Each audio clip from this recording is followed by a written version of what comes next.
I'm not even going to tell you why I was initially late. Oh, I So was 5 minutes late. It was fine. I didn't I was notice. I was looking up the bonus facts, and I got into the history of ketchup.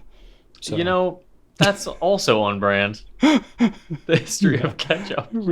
it's like such a ridiculous thing. Okay, got my notes. Pencast 50, right? That's the That's one. us. That is happening now. Yeah, it is. All right. Ready? I'm ready. You've been ready. I've Am been I ready. Yes. Okay. All right. Here we go. Welcome, everyone, to episode number 50. That's 50 of the Goulet Pencast, where fountain pens are still a thing. I am Brian Goulet, I'm Drew Brown. and we are here from Goulet Pens to deliver this casual and informal, tangential and extraneous, superfluous and extemporaneous fountain pen show where we talk about what's going on at the Goulet Pen Company and in our fountain pen lives. In today's show, we're going to be doing a very special 50th episode edition by doing nothing different and just having a regular episode because we didn't plan anything special. But it is 50, so that's cool. I don't know, it's a round number. But we are going to be talking about the various pilot custom pen models, how common QC issues are with pens like Visconti. We have an update on BENU and Noodlers. We have the what, how, when, and why of heat setting feeds. Heat sitting. That sounds uncomfortable. Why you don't see a lot of stacked nibs, like on some of the Sailor specialty nibs. We explore sealing ink cartridges in our tip of the week, and we spotlight the Monteverde Ritma. And we also have a bunch of company updates and some new stuff and, our nice little mix of things. So yeah, let's get on into it, starting out with some feedback. All right, we are going to kick things off this week with some feedback from Invisible Woman on YouTube. And she says, I am one of those who feels the compulsion to slow down and write more elegantly with a fountain pen. We were talking last week about whether or not just using a fountain pen makes you want to write in cursive more. She says, I think even if only subconsciously, it might remind us of a time when life was slower and correspondence seemed more thoughtful and deliberate. I think that may be the overall appeal of going analog in an age where everything is about immediacy, speed, and dare I say, is often thoughtless. And that goes along with what we spoke with in regards to Matthew's visit to the Pencast as well, more analog hobbies, intentionality, things like that. So Invisible Woman is agreement with us. And then Kat wanted to comment on our Prefi versus Profante discussion, Brian. Last week we spent some time covering the Profante, and admittedly, Brian, I was a little not as pro Profante as perhaps I could have been, and there was some feedback that has given me some new perspective, some new insight. Oh yeah? Kat mentions the Profante comes in a giftable box and looks a little fancier. So my thing was, it's a few bucks cheaper, and why? To me, the aesthetics weren't enough to justify the exact same writing experience. However, Kat brings up a great point. The Preppy has no packaging. True. Like, at all. It comes in a little plastic sleeve, if that. No, I don't even think it does. I think it's totally loose.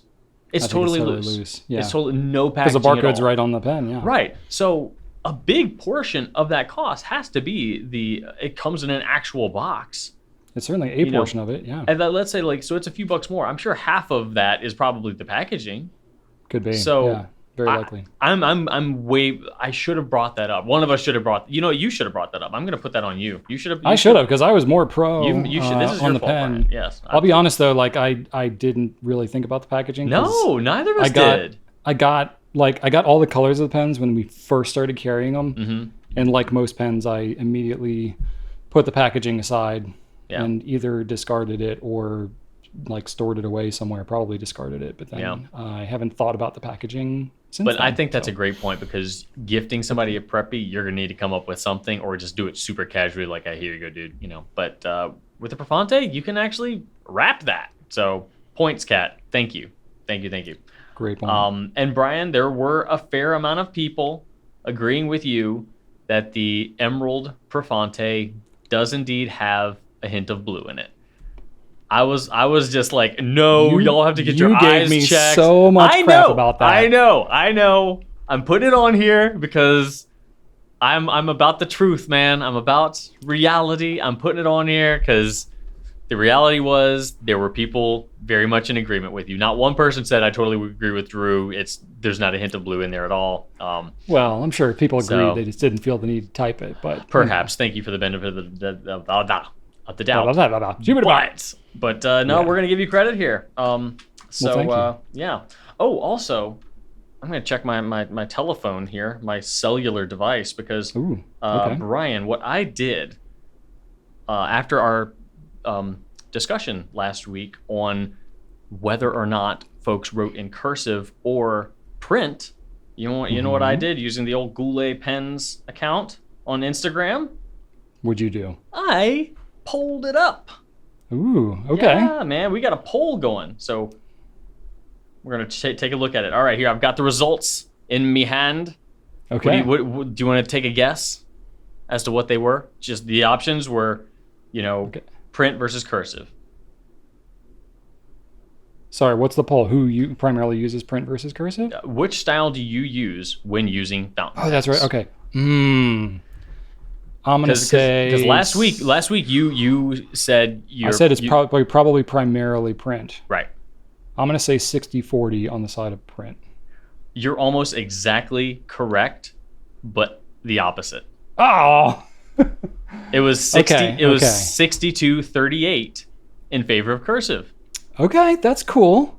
I think probably the medium with which the survey was done skewed that a little bit. I would imagine people following us on Instagram probably lean a little more towards, I don't know, would that have anything to do with cursive? Maybe that wouldn't have anything to do with it. What I think would definitely skew it a little bit more is if I had a third option that said a combination of both. Because last episode we got a lot of folks commenting that they do a little bit of both. And I saw at least two people say that they do what I do, and basically cursive except for the capital letters. You just kind of like screw those. I'm doing whatever with that. Like some of them are easy, some of them are just not It's just the worth Q it. for me. It's just the Q. The Q is the only one I can't deal with. I don't mess with a lot of them. I'm Really? just like, I do no, a lot of them.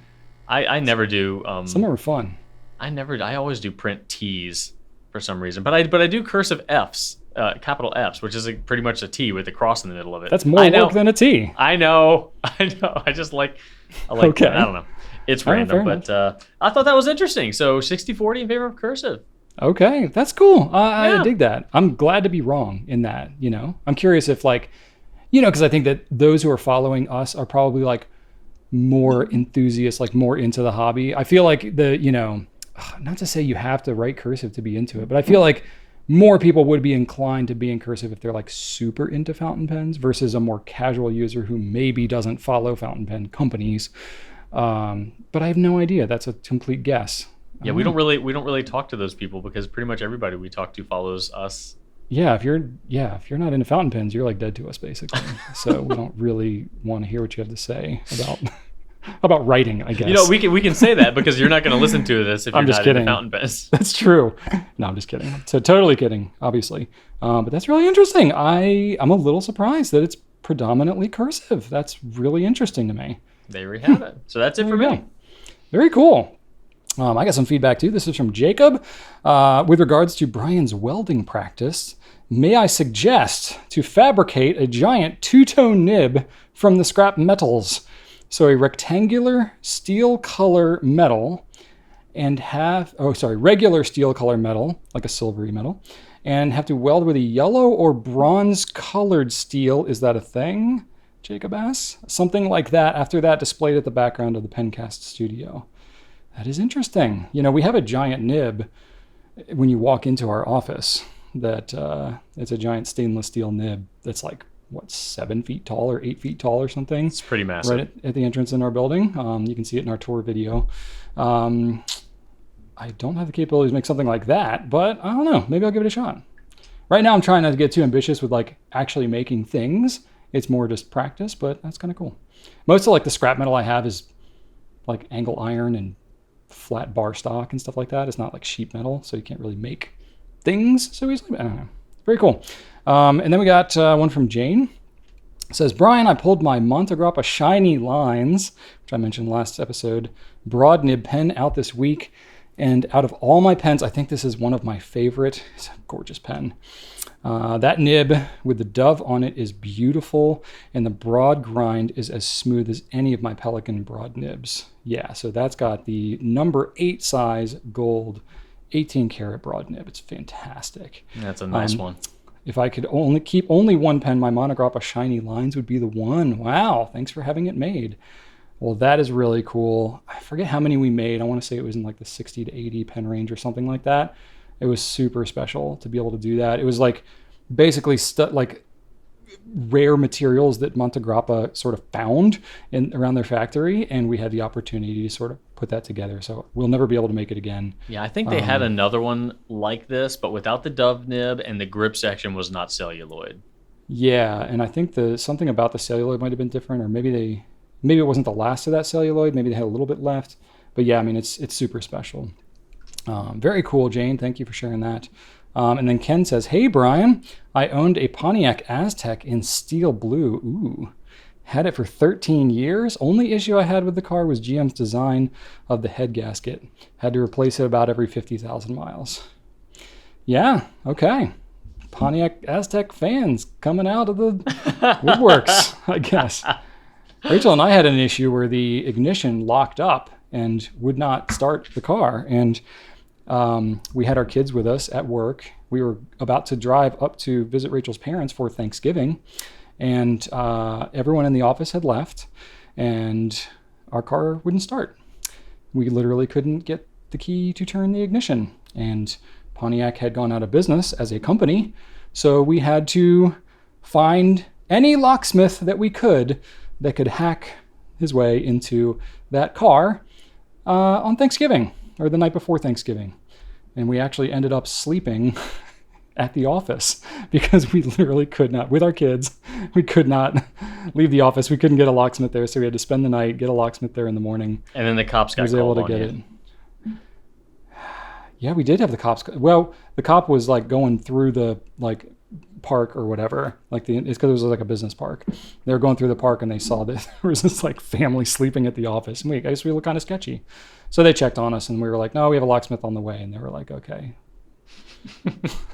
Why do you own a Pontiac Aztec? Was that the other Aztec, or was that my Aztec that you saw? That was the other one. That was the one that, because mine had the same issue. That was ultimately what, because I was just dealing with it because you had to like try it a dozen times to get it to turn off. Yeah. And you couldn't turn it all the way off. And, I was patient with it. I was like, all right, 1, 2, 3, no, back, forward, no, 1, 2, no. And oh, God. I was to do that every time. And sometimes it would take me, 10 minutes to turn the car off. And I went out of town one weekend and my wife had the Aztec. And she was not having that.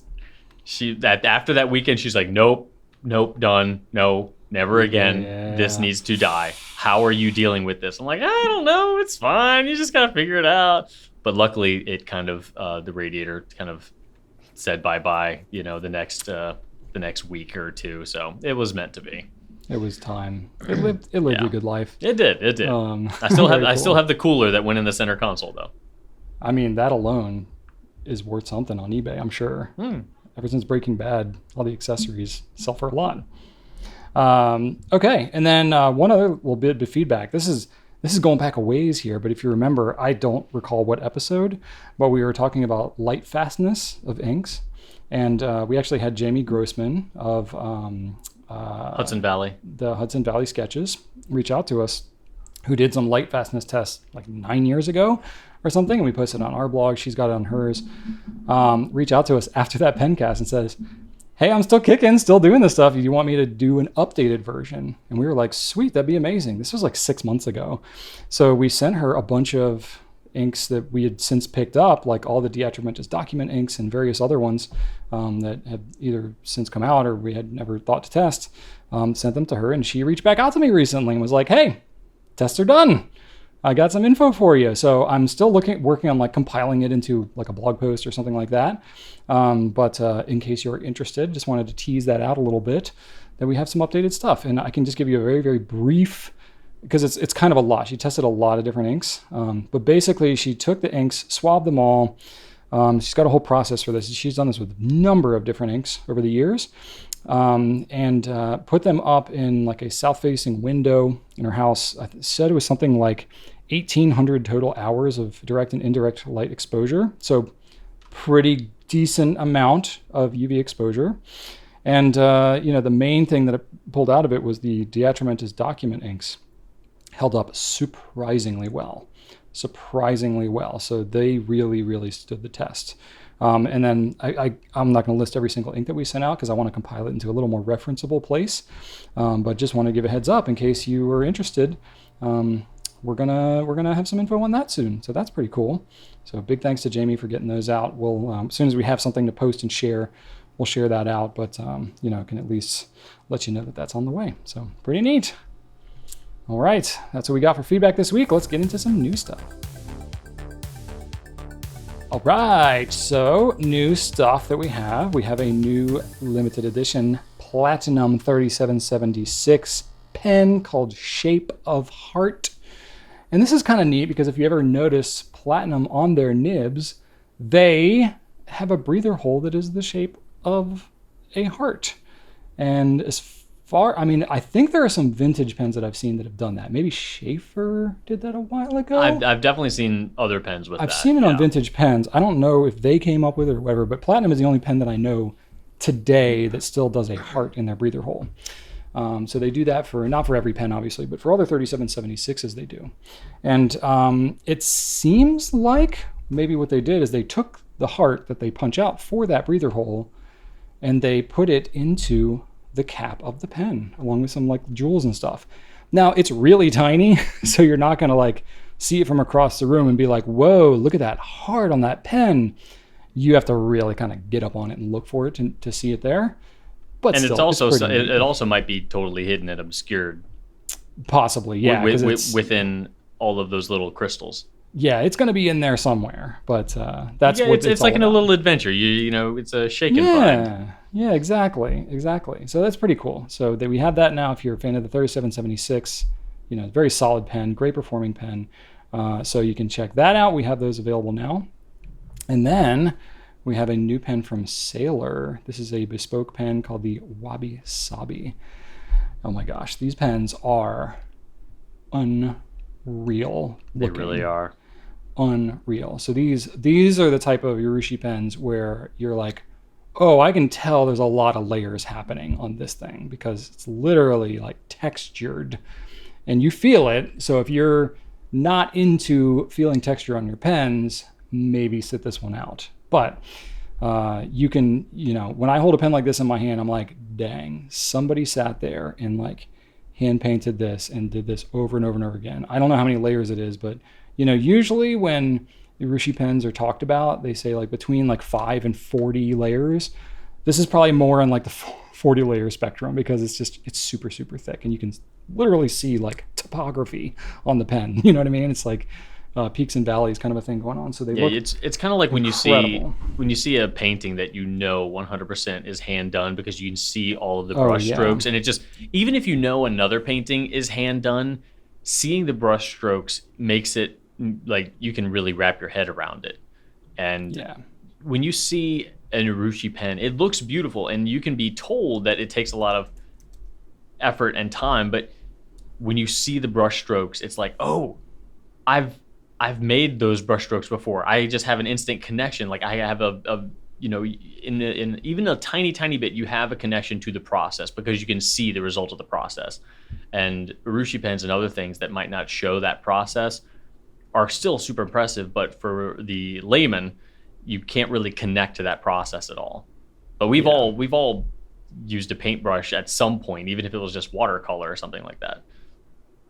Yeah, absolutely.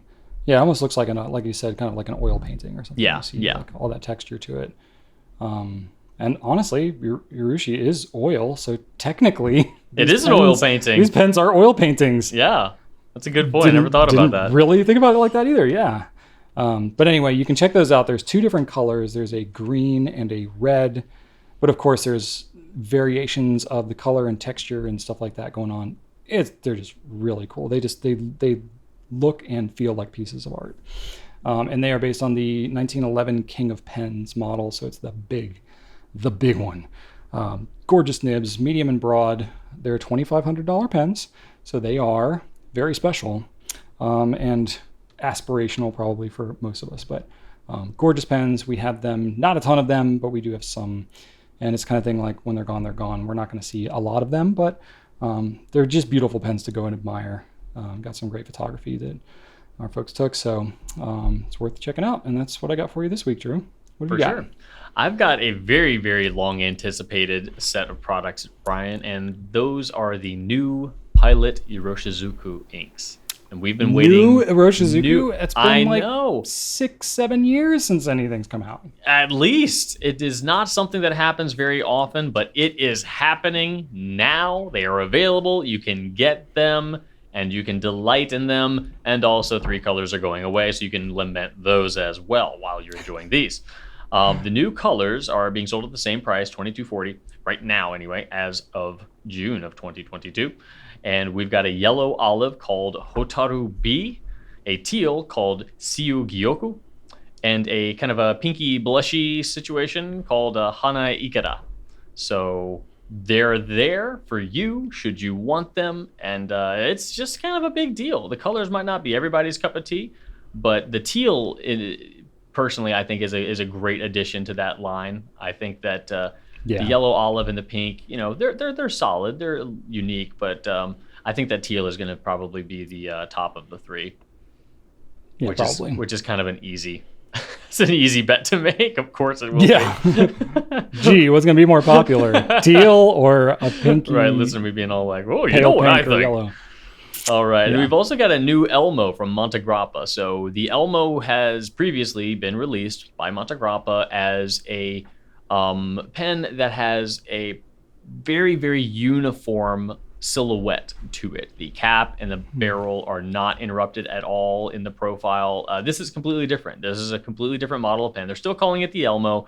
It will be the new Elmo. When you hear an Elmo pen from here on out, it will most likely be referring to one of these, the Elmo 2.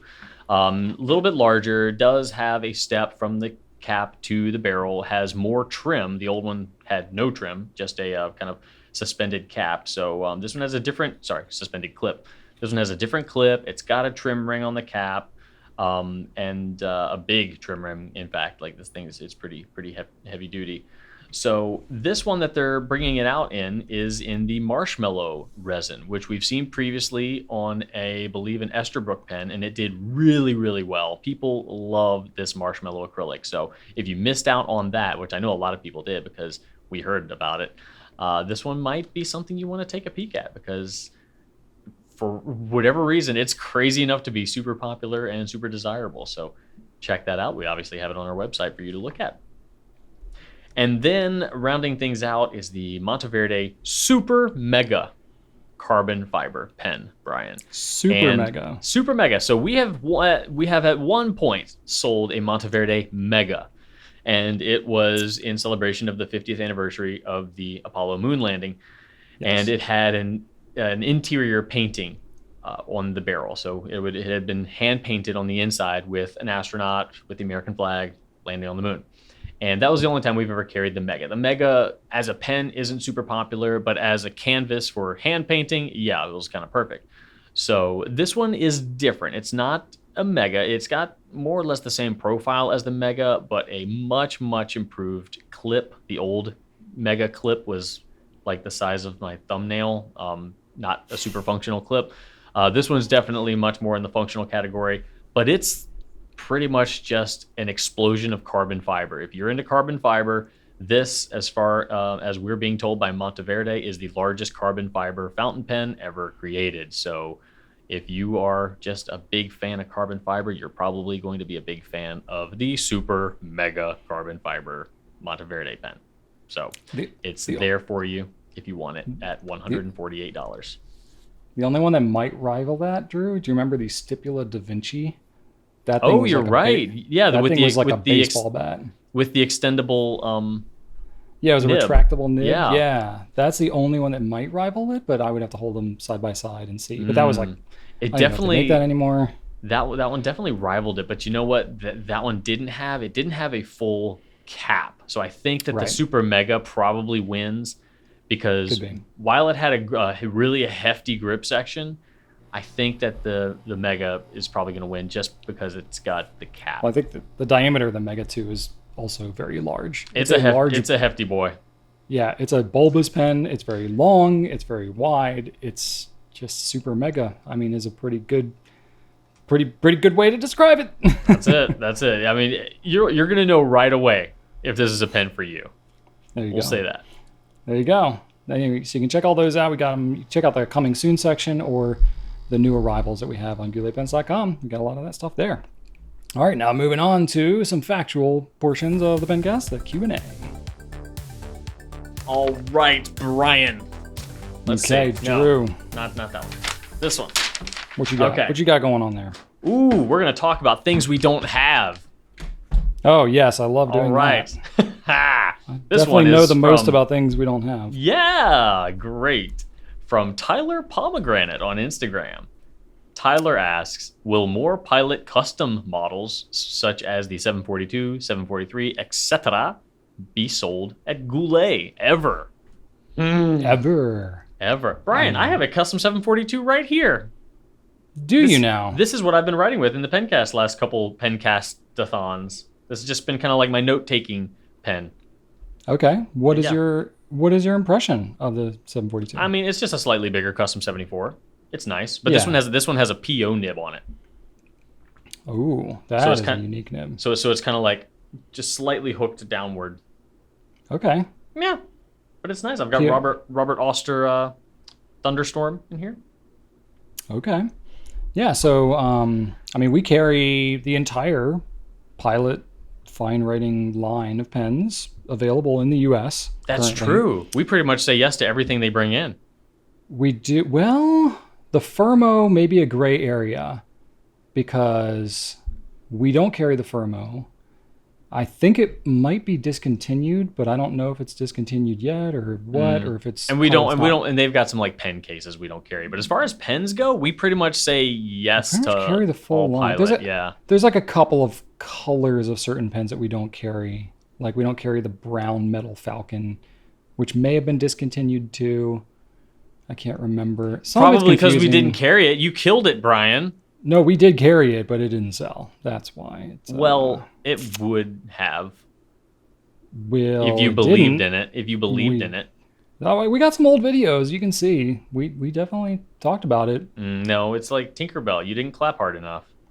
Now it's dead. Okay, well, some things are better off dead. How do you sleep at night? Like a log. That's because you exhaust yourself. You sleep like a log? That's an expression, right? Yeah, sometimes I say, if I sleep well, I say I slept like a dead rock. So, logs, okay. That works. Anyway, yeah, I'm joking, obviously. But no, yeah, so, but we carry every model, basically. So we, the custom line, so there's a lot of different numbers happening in the custom line, right? Mm-hmm. And when you look at them in various corners of the internet, you will find models that have numbers in them that are not numbers that you're maybe as familiar with as what we have on our site because they are not on our site. 742 is one, the 743. I think there's a custom 91, I believe. Yeah. I think that might be it. I think most everything else we have, unless I'm missing anything. Oh, I'm sure we're missing something. It could be. Honestly, we're just a little less familiar with the things that are completely unavailable to us in the US because it's not like Pilot Japan comes out with a catalog and says, here you go, US retailer, here's every pen that we make, and you can't have them. They only offer us what they're willing to ship to the US. So kind of the way that it works, I'll just give a little bit of background. Long story short, to answer your question, will they ever be sold at Goulet? If we ever get our opportunity to, we would carry them in a heartbeat. But not all of them are available to us. That's basically the bottom line. Which is why you don't see them at our store or really any other U.S. retailer. So, a Pilot in Japan, they're a pretty big company. They are manufacturing things and they're shipping them globally. Well, they are going to have various constraints, whether it's just their capacity to produce something, or maybe it's that, not every model of pen would be popular enough to warrant going through the whole distribution process in every single country or region. Some of these pens, honestly, that we don't carry, they're really so similar to what's already here in the U.S. It would sort of cannibalize some of the sales of the existing things. Like if there was a 742, people would then, it's not like you would sell all the same 74s and then also sell 742s. Some people would probably buy a 742 instead of a 74. So there's logistics behind all that where they probably do some math and make some kind of call. They don't always tell us why things are not available, especially, when things are made overseas, and then, we as a US-based retailer don't always necessarily get an explanation as to why something isn't offered. But usually it comes down to there's some kind of production capacity and they just don't have enough to supply everybody in the world. So they prioritize, the markets that make sense for that given product. And, the Japanese market is obviously a priority for all the Japanese companies. And then sometimes it's that,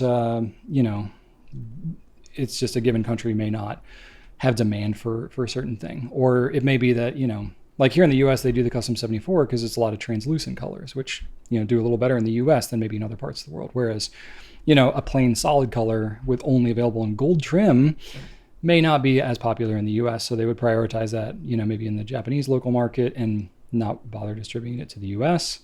Or it could just be that, there is potential for it and nobody's really asked or thought or whatever. So, this is the kind of thing where we usually try to get a lot of feedback about what products that, you all see but can't get.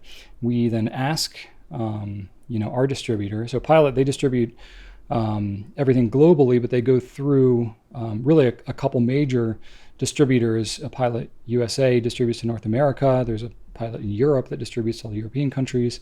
In Pilot Japan, they do Japan and Asia and all that. So, basically there's a lot of different retailers around the world, and it's hard to funnel all that directly through the manufacturers. So you have distributors that are communicating and doing logistics and stuff kind of in between. So, there's a lot of communication that we have directly with Pilot US and Pilot USA. They're the ones communicating directly with Japan. So sometimes there's logistics between them, there's costs and import fees and stuff that, they've got to work out. So if there's like a production capacity, they've got to, be able to work that out and get some kind of allocation to the US. And, Pilot US basically has to buy from Pilot Japan. They have a price that they negotiate and agree on. Pilot US then does it, and they negotiate, with retailers negotiate. They set a price and retailers pick it up or not. That's basically kind of how most pen companies work. The smaller ones may not have regional distributors. They may just sell things directly, but the bigger companies all pretty much have regional distributors, just because it gets a little unwieldy when you're dealing with like thousands and thousands and thousands of individual retailers, which some of these global companies do. So, basically for us, we would love to see more of them, but we sort of like pass that feedback up to Pilot USA and then just kind of, keep on bringing it up over and over and over again. And then when there's like an upswell of interest on social media, we'll like send them links and be like, look, a lot of people want this. That's part of what we really serve as a retailer, is the ability to really encourage them as to like what people are asking for, what they're interested in. And we've had things that we've asked for before and they're like, well, Pilot Japan can do that, but it's going to be, whatever X price because of whatever manufacturing constraints they have. And it might not make sense to us, like why something is priced the way that it is. Like the custom 912, is priced higher than what you might think initially, just looking at a custom 74 or something like that. But that was just the price that Pilot US was able to negotiate with Japan. So that pen's a little bit more of a premium. It's not as popular as a custom 74 as a result. So, if we were to expand something in the like custom 912 size or something like that, you could assume it might be more in that price range than a custom 74. So I don't know what the 742 or 743, whatever would be, but, basically the 742, like Drew said, it's a lot like a custom 74, but it's got a larger nib. It's got that. So Pilot's number 5 nib, which is on the custom 74, that's a little bit smaller nib. It's more like a number 4 size nib. It's like what you would have on like a TWSBI Eco, like something like that. It's about that size. in like a Jovo or Bach standard sizing, something coming out of Germany. Pilot has their own numbering convention for their nibs, but they have a larger nib on the 742. So that's got the number 10 Pilot nib, which is closer to a number 5 nib in a Jovo or a Bach. So like a TWSBI 580, it's closer to that size. And then they have some other, that's going to be the same size as the custom 912. So that's, if you look at the difference between a custom 912 and a custom 74, that's the difference between those nibs like you would have on a 742 versus a 743. No, sorry. A custom 74 versus a 742. See, I'm even getting confused with these numbers. The 743 is going to have a number 15 size nib, which is the size of what's on the custom 823. So it's sort of like an 823, but without the vacuum filler on it. So, and I want to say previously, like, this is probably just too much speculation. I might be misremembering, but I want to say we asked them about it before, and it was something like it would have cost around the same as a custom 823, but not been a vac filler. It would have just been a cartridge converter. And we were like, oh, I don't know about that. So, sometimes things happen like that where you're just like, wow, if it's going to cost the same, like, I don't know if the value would be there. So it's like, sometimes it's just, there are logistics and we don't fully understand every aspect why, that even if we were to offer it, it's like, oh, I don't know if it would be popular enough for that price or with that offering or whatever. So there's a little bit of mystery behind it sometimes for us, but we always ask and we're always willing to pass that feedback up. So yeah, that's probably a deeper dive than anybody wanted to know, but that is a little bit of how it works. And it's a little confusing with all these numbers, but keep asking and we'll keep passing it up and see what we can get. That sounds great. Yeah, cool. All right, next question. This is from Captain Quark. Drew, how common are the QC issues with Visconti pens? Because if you read the internet, these things are gonna just like explode in your hand if you look at them. Yeah, if you read the internet, Visconti never has a good nib, and every TWSBI is gonna crack and explode on you. So that's right. Well, the good news is that both of those things are not as bad as you've probably heard. But I will say that these pens are not perfect, but it's definitely, there's definitely some gray area there that I think a lot of it has to do with expectations. So I just wanted to take a moment and talk a little bit about Visconti, maybe a little bit about Italian pens and what you should and should not expect from them. So so a lot of complaints do stem from expectations. These are not cheap pens, and so they do have high expectations attached to them. But Italian pens in general are going to be different. Just like German pens are going to be different, Japanese pens are going to be different. They're all going to have a different style that you can attribute, without generalizing, to a locality and to a further extent a culture. Like it does have an impact. Denying that is that's foolish. Culture and locality does have an impact for sure on the design and the manufacturing concepts. So we've seen enough to identify that there are production ideologies taking place, depending on where these pens are being made. So I'll say that I drive a Japanese car. I have a Honda CR-V because I don't really take care of my cars very well, and I know it's going to work for me. It's not the prettiest thing in the world, but it gets the job done. But a car is a utility as far as I'm concerned. When you are a car hobbyist, utility isn't as much your primary goal. You might have a utility car, but you might also have a fun car, and that fun car is going to be, you're going to pay a little bit closer attention to it. You might be willing to work on it a little bit more. You're going to be a little bit more patient with it. It's going to be more of a custom passion project than it is a, daily driver, literally. And that's fine. And those passion cars can be from anywhere across the world. And generally the owner gets a little bit more in depth with them, if you know what I mean. So fountain pens are different.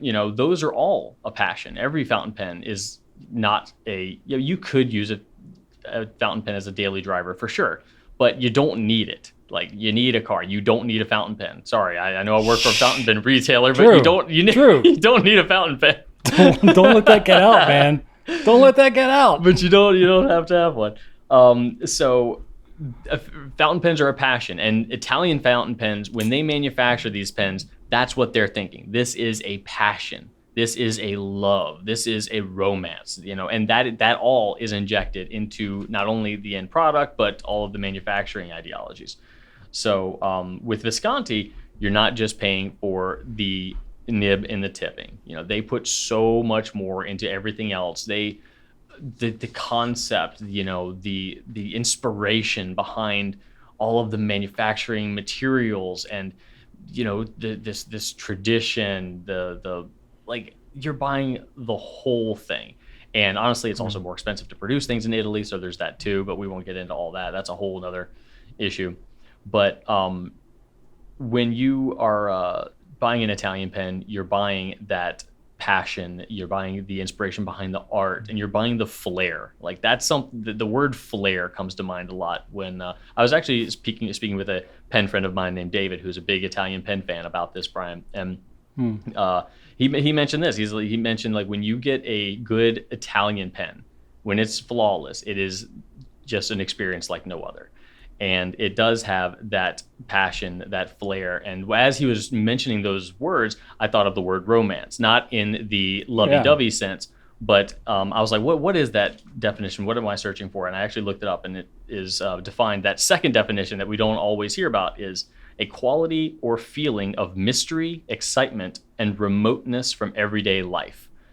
And that, I think, describes Italian pens really well. That version of romance. That's what it is. And you see that with a lot of Italian principles and the way that they build and create. And that is most definitely indicative in their fountain pen situation. All that said, they're not all perfect, for sure. When they switched to their in-house nibs, what was that, late 2020, somewhere around there, Brian? Yeah, there was like a transition period. It was late 2020 into early 2021. But when they did make that switch, we definitely did see some growing pains. We saw some funky nibs. We gave them that feedback. We were really picky about what we would sell in our store. And it's a big deal when a company shifts from having their nibs made from, a large third party like Bach, Schmidt, Jovo, to, something more compartmentalized and exclusive to that company, which is what Visconti did. And but the good news is they received that feedback graciously. They've made great improvements. Things are much, much, much better. Yeah. And that's just been their story. They're never closed-minded about feedback. They want their pens to be flawless. And that's ultimately what matters, because the more feedback they get, the more they're going to continue to strive for that perfection, which, obviously nobody's going to get. But, they do seek to improve, and they have improved greatly from what we've seen. We've given them direct feedback plenty of times, as we do with all of our vendors, not just Visconti, and certainly not just Italian pens. We see issues with all of our pens, regardless of what country they come from. No pen is perfect. But I think that when you do buy an Italian pen, a Visconti pen or Peniter, whatever, you are buying a whole lot more than that nib and that tipping. They are presenting the pen in its entirety. So just keep that in mind, because a lot more goes into that price, and the price ultimately is what is going to define a lot of our expectations.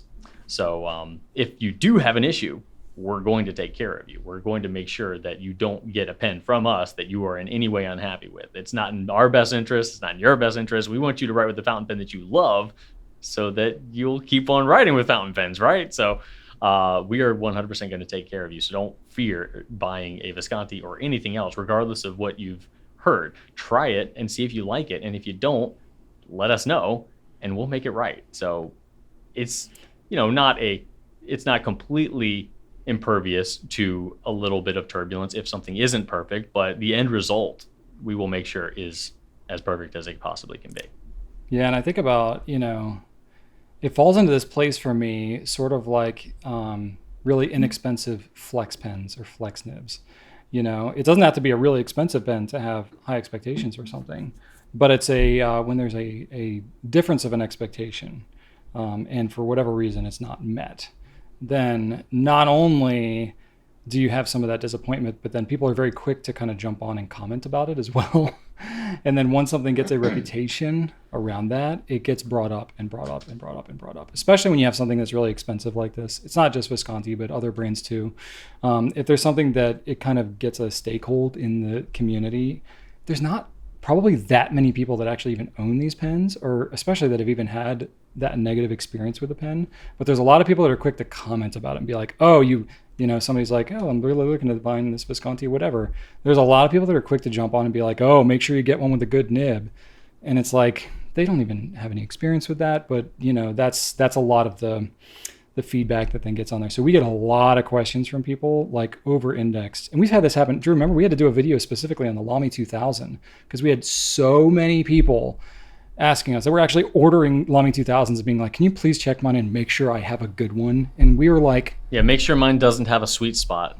And we're like, they're fine. Like, it's just, certain things. They're exactly the way they're supposed to be. It's not the same as every other pen, but it's the same as every other Lamy 2000 pen. Yeah. So when you have anything that's kind of unique, you're going to get a lot more of that. You're going to get, and I think especially as you were talking, Drew, I was kind of thinking like, why does like Visconti and honestly a lot of our Italian brands, why do they have a little more of this reputation? I was thinking, I think because in general, they have a lot of like hand craftsmanship in their work, and they are, they're very passionate, driven, and they come out with a lot of different models and designs, and it's a ton of work to come up with new pens, new nibs, new filling mechanisms, stuff like that. And anytime you're doing that, especially if you're making them more in like a small batch type production, which pretty much all the Italian companies are small batch production. Exactly. Monograppa and Aurora are like some of the bigger ones, but they're really not even that big, really. And we've seen their manufacturing process. Or a Lamy or something. Yeah, there's a lot of handwork there, and that's a ton of handwork. That's I think the Italian advantage is that they're very nimble and agile, and they do have that ability to innovate a little bit more because production efficiency isn't their top number one thing. If you look at a company like Lamy, like that German efficiency, like that's so defined in their whole setup, highly mechanized, and that's just not Italy, and I don't want it to be. We have Germany for that, I think Italy has a different superpower. Yeah, it is, and we're generalizing here, of course, yeah. But certainly some of the culture can influence, productivity methods and stuff like that. But I think in general, when you have any company that's not even just like necessarily the hand craftsmanship aspect of it, but any company where they're coming out with a lot of designs, a lot of models, and they're doing more small batch stuff, what you're going to see is probably more handwork in those because it just doesn't make sense. You can't really mass produce something that's in a small batch. But you're going to see more inconsistencies because anytime it's the human component to it that's, tweaking it, adjusting it, fitting it, putting it together, whatever, you're going to see perhaps, different quirks and tweaks and things like that. Every pen's got its, quirks to some degree, but you're going to have maybe some different quirks on some of the pens. So like you might have some pens that I'm super generalizing here, and it's still a small fraction. Most of the pens are perfectly fine, but there are some issues that will come up on one pen that comes out. It might be that the tines are a little bit too tight, or it's ground, in such a way, or whatever. And we might see those issues popping up a little different on different pens. So then, we as a retailer are seeing all these different pens, and we get a bigger perspective to know, okay, some of these issues are isolated over here, some are over here, some over here. But then when you just kind of go out there on the internet and people comment, they're like, well, I have this pen and it had a nib issue over here, and there was this flaw in the finish over here, and this, and then people kind of pile on. It then makes it seem like these things are just all over the place, when in reality, it's not that bad. And it just, it's we as a retailer and them as a manufacturer for sure have just a broader perspective on it. And so, I think it's something that we're always going to hear about a little bit, especially from some of these boutique companies. And there's a lot of handwork, and they're coming out with a lot of models of pens. It's just more opportunities for things to be different and weird and wrong and have crazy expectations and stuff. But at the same time, we have a really good relationship with them. We're always passing them feedback, and we're always taking feedback from you all. So, in the end, I think it's the kind of thing like if you want a completely guaranteed no trouble whatsoever model, like maybe don't get that one. Get something else that's just much more predictable. Pilot and Sailor and stuff like that. They're just, much more focused on quality. But then they have, look at Sailor. They've got like 3 models of pen. It's like super consistent, super reliable, and just not as much innovation, on the design side of things. And that's fine. Like, that's why we have all these different pens, and we love them all for different reasons. But that's why I think that every major country of fountain pen manufacturer has their own superpower. I think that's really Absolutely. cool. I appreciate the diversity. Very, very true. Cool. All right. Next. All right, we've got an Instagram comment from CMCD Draws 88. All right. And they're just asking for some BENU updates, Brian. Are there new pens in July? Oh, are the new pens in July Goulet exclusives? They're not listed on BENU's website. I believe that CMCD is talking about the Dream Bean and the, what's that other one we have? The Lucky Clover. Yeah. Yeah. So, the 4-leaf clover, sorry. So as far as we know now, we've gotten some updates, but we try not to pester them because they've got a lot going on. They're out of Russia. They're fully operational in Armenia. And it's kind of cool. They have been anti-invasion since the beginning. And we were, there's a lot of confusion about that in the beginning back in March, but since then we've come to understand they're very much on the good side of things here. None of the money from anything they've made has gone to Russia since the invasion. So we found out they actually refused to even accept money or ship anything to the U.S. distributor. We're not the distributor, but they refused to do that to the distributor since the invasion because they didn't want the Russian government to be involved in any of it. So they waited until they were completely out to resume operation again. So they literally moved their entire operation, uprooted their family, everything. It's like to the degree that I can not even really conceive of what that is like to do that. So it's just incredible. So, but anyway, we actually received our first BENU shipment last week since all this has gone down. And that's awesome to see. We had actually placed that order like early March before the invasion happened, and they didn't ship it, but now they shipped again. So we're finally restocking on some of it. As you can imagine, getting set up in a whole new country and moving their employees and everything it's going to be a little disruptive. So it's amazing to me that they've gotten this set up this quickly. Cause I'm thinking like, man, they got to get raw materials and suppliers and like shipping operation and like just banking and employee benefits. Like how in the world do you set all that up in a couple of months? That is, I don't think they're quite 100% there. I think they still have a few machines still in Russia they need to get out and a few employees, but they are producing in Armenia right now. So it's amazing. Yeah. I think there's going to be like kind of mixed stock, like some like here, some there, but they are producing. I know that. Yeah. It's going to be, and that's amazing. That is just frankly astounding. It's kind of incredible. Yeah. So that is really cool to see. We're super encouraged by that. But the 4-leaf clover and the Dream Bean, from what I understand, they were pens that they had already planned before all this went down. Yeah, not exclusives. So yeah, they're not exclusives of ours. We didn't have any hand in them at all. In fact, they didn't even publicize that these were out until a couple of weeks ago. So they were kind of new to us even.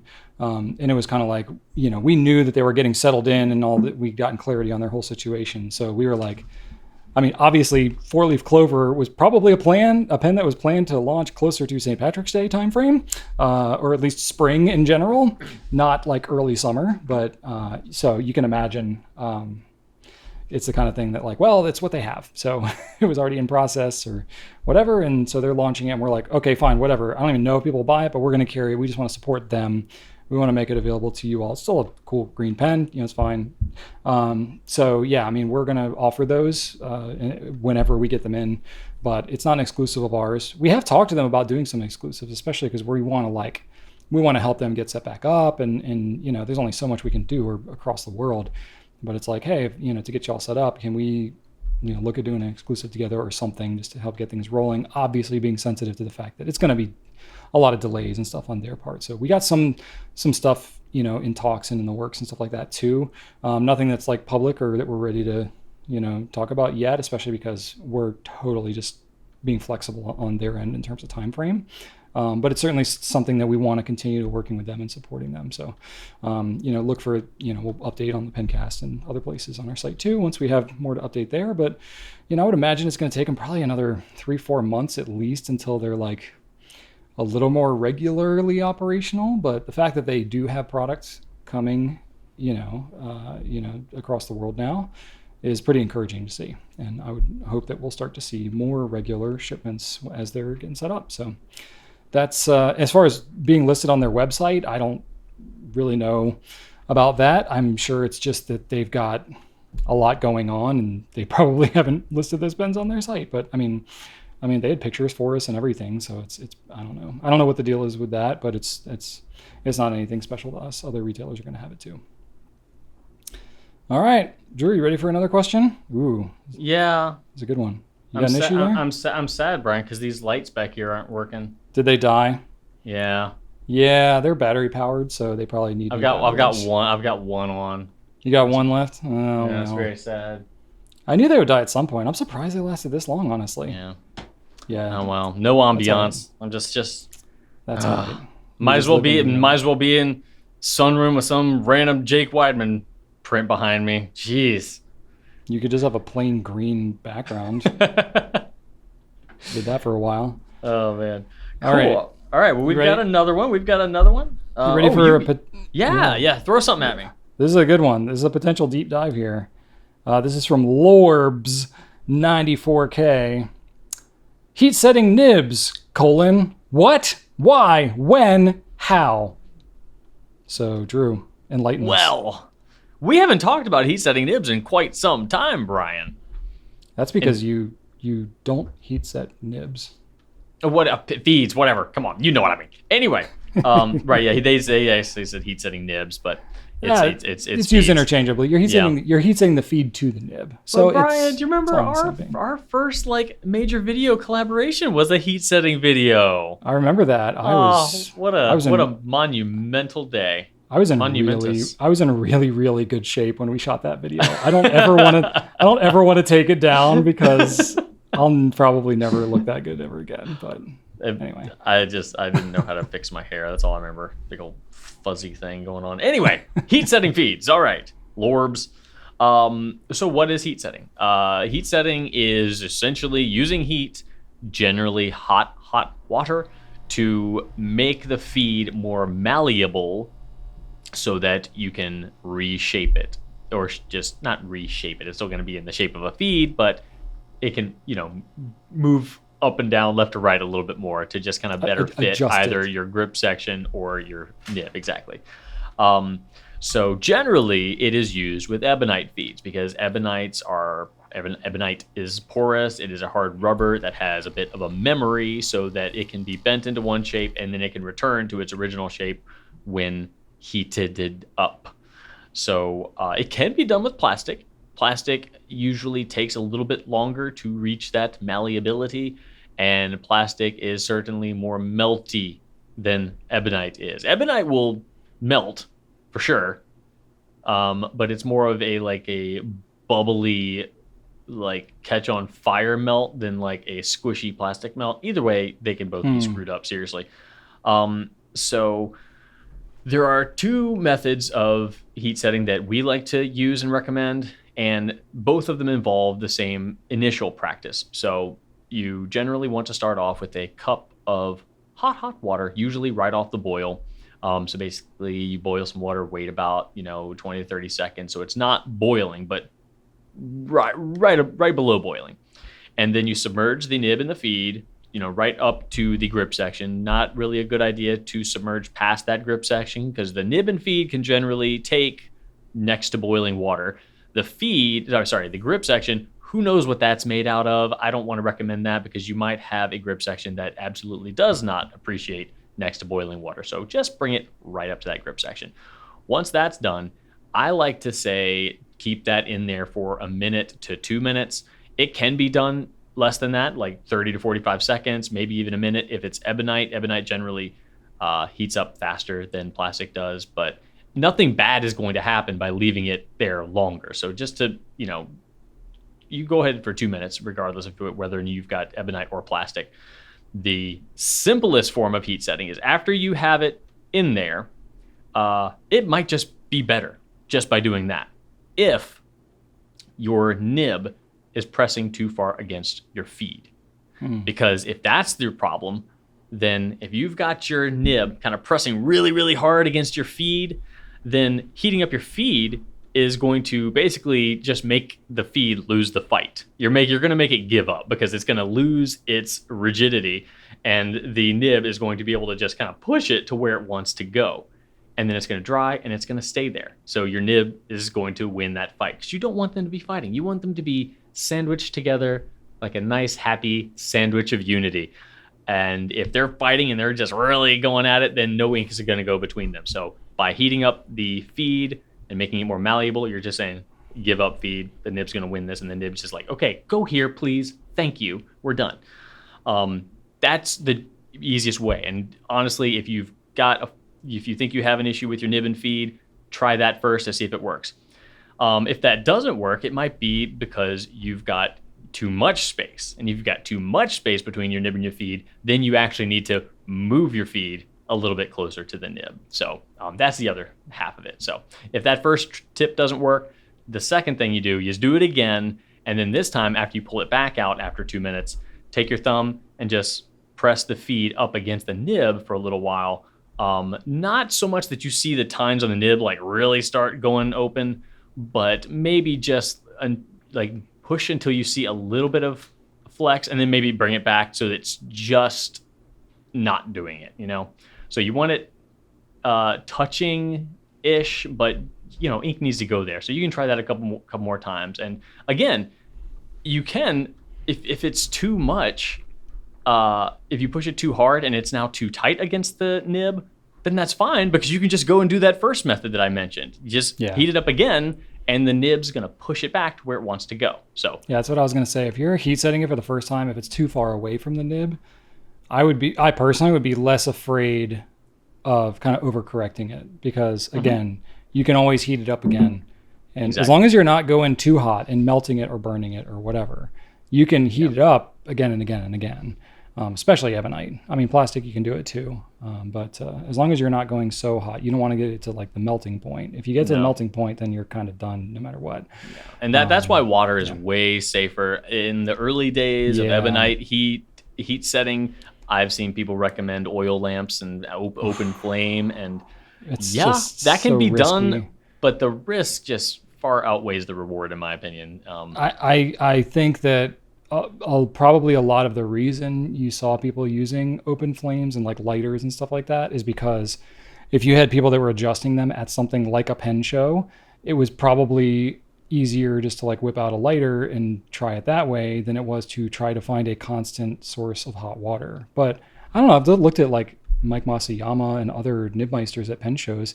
They'll have like an electric kettle or something. They'll have like a little thing of electrically charged thing of hot water, whatever, for the purpose of heat setting feeds. So that's definitely preferred. Plus, Joe, if you ever think like when you go outside and it seems hot or cold, the air around you, it's easier to insulate yourself. But if you jump into a pool of water, you are much more sensitive to that temperature because the water is enveloping you. So I think that if you're heat setting something in water, you're going to get a more complete heating. You're going to get a better heating of whatever that feed is, no matter what it's made of.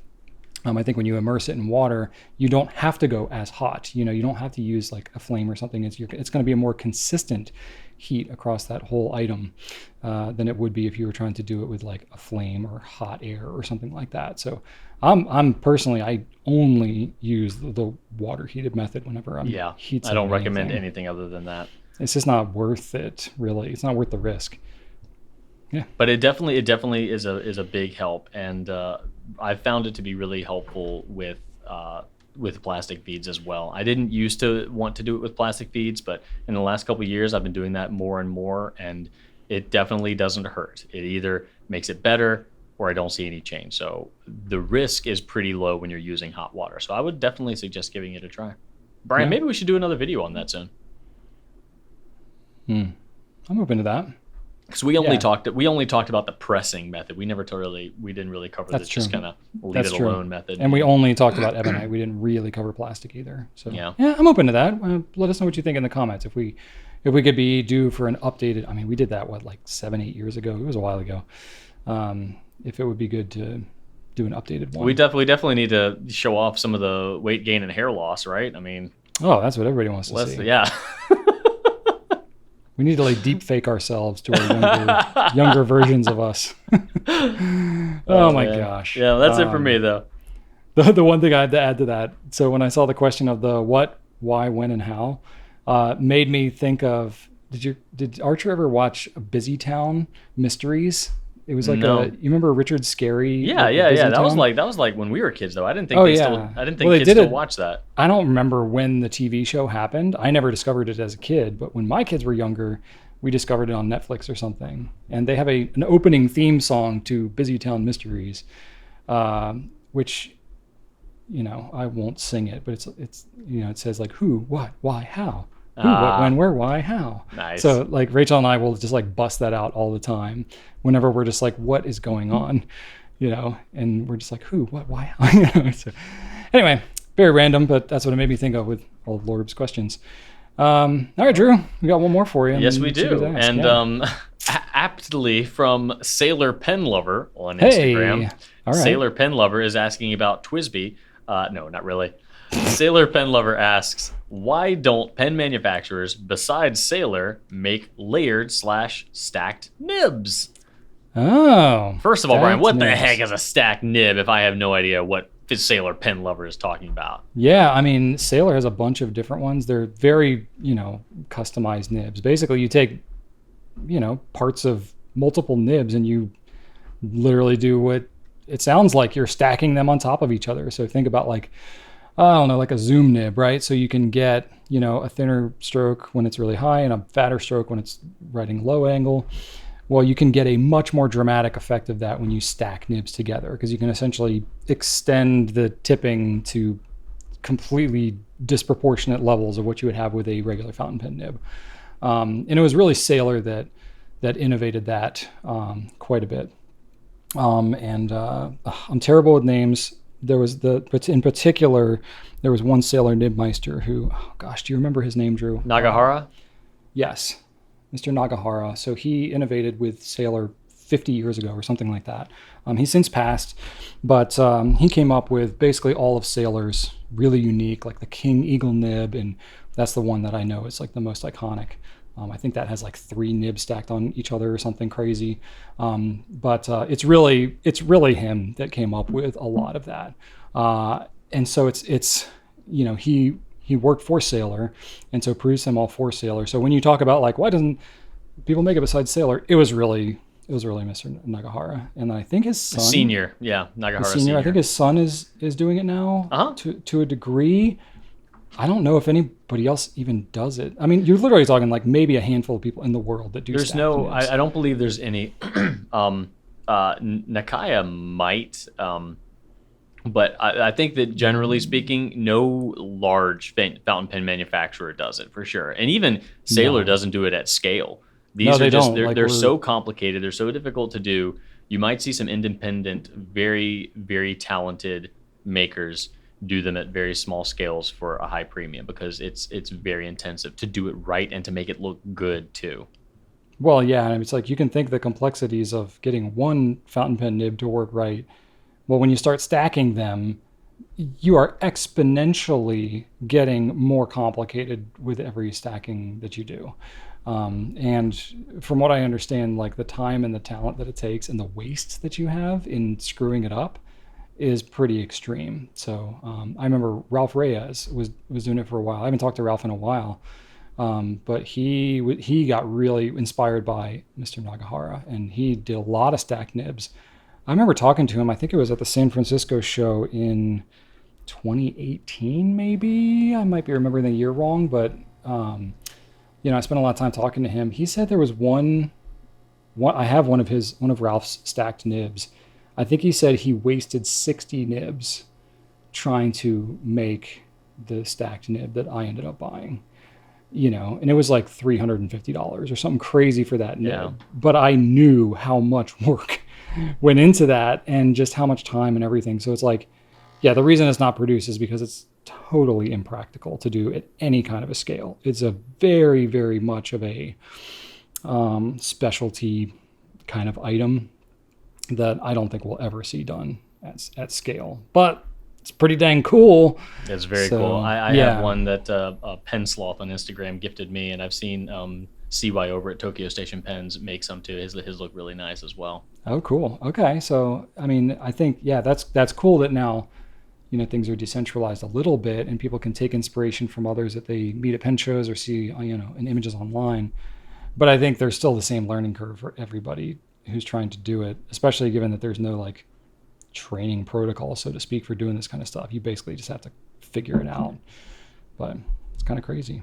So yeah, there you go. That's Q&A. Now you know what they are, and you don't ever want one because you're never going to get one. All right, let's move on to the tip of the week. All right, Drew, I'm not going to say that we're like tapping the bottom of the well of tips of the week, but we've been doing this for some time now. Yeah, someone commented on YouTube about like, it seems like you guys are kind of running out of these. So maybe we are, but we had this one that was kind of lingering there, and it was like, this is a tip I've heard about, but like we've never really done it or heard about it from any other people. So it's like going to be some work for us to determine how valid of a tip this even is. But we didn't want to shy away from that, so we did a little bit of testing, and we have something here for you. I'll say it is a definitively not something that most people are going to want to do. But we were curious about it, and we've heard that it can work, and I think we have something to share with you all today. So it's about resealing or sealing initially ink cartridges. So, ink cartridges, not the preferred filling mechanism for most people. Most people are using converters, at least that are Goulet customers, because they want to use bottled ink. But for certain things, maybe you don't have a lot of converters, like Platinum's converters are kind of expensive, and you may want more options, or maybe you want the convenience of an ink cartridge and you want to be able to fill spares, but the ink that you want to use doesn't come in a cartridge that fits your particular pen because it might be proprietary, or that ink maker may not make cartridges. So what is a person to do? Well, we heard this little hack from somebody. This was years ago. I'm probably pulling 8-9 years ago that I heard this little tidbit from like one person. I don't remember who it was. I'm sorry. I don't even know how I would find out who it was because this was a long time ago, but they said, I use a hot glue gun to seal my ink cartridges when I refill them. They said, I like to use, whatever it is. I think they were using the standard international long cartridges in some pen, which not every pen fits those cartridges. And they were refilling it with, I think it was like Iroshizuku or something like that. So they were taking an ink that wasn't even available in any cartridge and putting it into a cartridge that wouldn't even be made if that ink company were to make cartridges. And they basically were like sort of productionizing the making of their own cartridges and, filling them up with an ink syringe after they cleaned out the cartridges. And then they were sealing them off with a hot glue gun. And I was like, that seems like it could work, but I didn't know how practical it would be. And I'd never actually tried it. So I busted out a couple different hot glue guns actually, and I tried sealing it up. And that's what I wanted to talk about today. And then Drew, did you test your thing too? I also heard an interesting thing, and what my contact told me was that he, for a long time, has been resealing standard international short cartridges simply by reusing what's already there. So he said he pulled the end plug, the solid black end plug off of his standard international short cartridge, used a skewer to pop the agitator ball back into the entry point and then simply recap it. And I was like, wait, how would I not know that? I never thought to pull the plug off the back of the cartridge. Spoiler alert, you can't. Okay. Well, that explains it then. That explains it. So now I won't say you can't. You can't with the standard international shorts that Monteverde or Diamine sell. Okay. After I failed miserably at this, they're glued on, so that end cap is a different type of plastic than the rest, but they're just glued on. It's just a glued cap. There's no part of that cap that goes down into the cartridge. It's just a lid. It's not a plug. Yeah. So in normal use, you would not want that to be a removable part. Well, you do not want this thing to be like you'd just bust open one day. However, the cartridge that this gentleman used most certainly did have that. He sent me pictures, and it was a plug. It was a double-walled plug, and it went into the back of the cartridge. So I don't know what brand that was, but I don't believe it was one that we carried. So I'm not sure who's producing that, but the one that he had could do it. So basically, if you clean out your cartridge and you can see that the end cap actually does penetrate the actual cartridge, then maybe it is a plug that can be removed.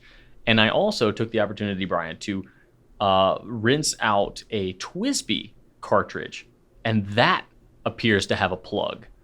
That one, that the end cap of the TWSBI cartridges, and these are pretty new cartridges. These didn't come out until the TWSBI Swipe came out. So yeah, it's a TWSBI Swipe cartridge. Right, essentially it is. So that one does have a plug. However, the plug does actually go down beneath the walls of the cartridge barrel, essentially. So you can't get anything up under it to pop it off. I don't know how you would remove it. You can't. I broke an X-Acto knife trying to pry it out. I wonder if you could like insert like a skewer or something. If it's thin enough, can you poke it through the open end, assuming the cartridge is empty? Possibly. Could you push it out? Possibly. Maybe? Possibly. I don't know. I haven't tried that. Okay. But it's worth a try. So the answer is there does appear to be some cartridges that have a plug, and there appear to be some that just have a lid. So the lid ones definitely are not reusable. The plug ones, if I were a Mythbuster, I would call that plausible. Okay. But that also would only work on this specific version of the Standard International. None of the other cartridges that I've looked at, I've got a Pilot Namiki one, I've got a Platinum one here. All the Standard Internationals I have, Standard International Long, none of them have a plug on the back. Right. So that's going to be more of a nice to have if you have that option. But, the hot glue thing was the thing that I've heard that is a little more universal, right? Especially with these proprietary cartridges too. Now I have heard there was one kind of boutique maker I saw that made like plugs that was like, it was like a brass plug or something like that. Yeah. They weren't the cheapest thing in the world. I'm failing to remember where. I haven't heard about it in a while. But they were not the cheapest thing either. They were like $30 or something, which makes sense because it's manufactured. But, they were basically like plugs that you could put in there. But even that, it's like, then you're not going to be able to do like 10 of those, So I want to try the hot glue thing because I thought this could be something practical to do in a little more like, call it a mass production fashion. Mm-hmm. Now, the thing I will say is that I did this last night. So I really am not scientifically testing this to see like, will it seal well over time? Or, if you wait 3 weeks and you're carrying it around in your car, would that glue come undone or something like that? So there's probably scenarios where this glue would fail because it's not necessarily what it's designed for. And depending on the type of cartridge and stuff like that, I can imagine the glue may bond or not bond as well to certain types of cartridges. But I just wanted to kind of get a feel for it, just get some sense of what it was like. Now, I'm not a super adept hot glue gun user. Glue gunner. Yeah, but I did try 2 different glue guns because I know that there are types. There are types of glue guns. One of them I had, and I already had these, and they're like super old. One of them I have is like old, like Craftsman style, like traditional size, with the big old fat chunky sticks. And so I tried that one. That one was a bit much. Didn't really have like precision control over it, so I sort of had to glob it onto there and then use like a toothpick or something more precise, and then kind of like get it in there to make sure I covered the hole. Because what I didn't want was this big, like, massive glob of hot glue on the end, But the other gun that I had was this little tiny one, which I bought more for like my kids' crafts and stuff. So it's this little baby one, and it uses mini glue sticks. So they're much smaller, much more controllable. This was definitely a little easier to control, but none of them are precision control. You're like squeezing the thing, and it's like, okay, nothing's really coming. And then it's just like, blah, and it kind of blobs out. You have to wait for it to really heat up. Yeah. It's not unlike when you're trying to use, an ink syringe, how you have precision control, but then you use the squeeze like bulb type syringes, and it's And just the bulb's is much everywhere. better, is what you're. And the bulb you just have no control. No, whatsoever. complete drop And control. just, The drop, you own the drop at that point with a syringe. It's yeah, you own everywhere that drop happens to end up landing. Drew and I have a difference about whether the bulb syringe or the ink syringe gives you more control. But anyway, it's the pipette. The pipette. I'm a fan of the pipette. The pipette, that's what it is. Yes. Yeah, not the big blue bulb syringe. So anyway, I have some B-roll that I shot. We'll overlay it here at some point because I shot it on my phone because this is, it's hard to show this like close up here. But I did some standard international cartridges, especially because those have generally like the smallest openings to try to seal. It's not hard to get glue over those. And then I have a platinum one, which is, a bigger opening. And then the Pilot Namiki one has, one of the larger openings. Them and Sailor, I think, have like the biggest, widest opening with like no real lip to it or anything. So I was like, if anything's going to fail, it's going to be a big old glob that is just hanging on to the sides, So I basically just globbed the glue on there and kind of let it dry. I haven't like stress tested it or anything, but I mean, I guess I can like squeeze them and see. Maybe I'm gonna get ink all over myself, but like, I don't know. Like it seems to be pretty durable on these. I haven't really tested this because I wanted to sort of do it live. This one I didn't do as good of a job doing it, but it's still well sealed. So I mean, it seems to have done the job of sealing it. The platinum one is a really hard cartridge, so it's going to be super durable. I don't think it's going to go anywhere. The Pilot Namiki one, I mean, it's not going anywhere. And I really globbed it. There's a lot of extra space in there, so I like really got it down in there. Can you get it out though? That was going to be the thing I was going to test next. Because like, what good is a cartridge if you can't actually like use it functionally? Yeah. So at first when I did it, the standard international ones, I was like, oh, let me try and get it like nice and flush. That way, if I want to store a bunch of them, like say I wanted to store them in the name of the Kaweco cartridge magazine thing that I can never remember what it's called, Twist and Out. Yeah. Like if I wanted to put it in that, I can't have a big old glob of glue on every single cartridge. It needs to be like somewhat streamlined, right? But then after I did them all, I was like, how am I going to get this glue out? Mm-hmm. I didn't think about that because normally you have a little ball inside the top of the cartridge, which then falls into the ink and doubles as an agitator and just kind of knocks around as you're using it. Now, all the balls are still in here, so I didn't lose the agitator. But then I'm like, normally you're not in a situation where you're trying to extract something out of the covering of the cartridge before you install it. And you don't want to just go jamming this thing onto your pen because you're going to jam the hot glue like up into the back of your feet and clog the thing, and it's not going to work right. So you need to like actually remove it. So I didn't quite think about that. So I did like sort of streamlined, and I want to see like how easy is it to get just with like my fingernails. Because I'm really curious about that Pilot one because that one being so deep in there. Well, and I kind of globbed that one on there, right? So I kind of wanted to see. Now the hot glue, when it's dry, it's pretty boogery. It's like a boogery consistency. Yeah. It's not like it doesn't have a lot of integrity. So it's not like you get one piece of it and you can just rip the whole thing out. Right. It's going to like shred and, kind of like pick off into these little boogers that are coming off. And me personally, I'm a good test because I keep my fingernails short and my fingernails are extremely soft.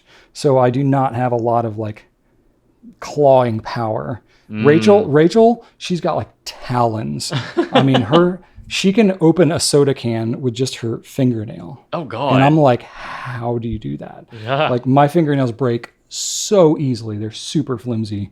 It's just genetic. My mom's that way too. But anyway, I am definitely having some difficulties in trying to get my flush glued cartridges. Oh, I got a puncture. I also didn't think about the fact that I'm absolutely going to get ink on my fingers as I'm doing this. Now there may be some tool, like maybe a toothpick, which I happen to have right here actually on the floor. I feel like we're going to get an inky hand thumbnail out of this video like we did when I tried to do that Twisby thing. Oh, I broke my toothpick. Okay. That's cool. Coincidentally, that happened the week preceding a week off where we filmed one in advance. Oh, well, there you go. Okay. It's, I I'm feeling better about the integrity of the glue in transit because it's not proving to be very easy to get off. Oh my gosh, I think. Okay, I'm not loving this process. Are you ready to call this busted?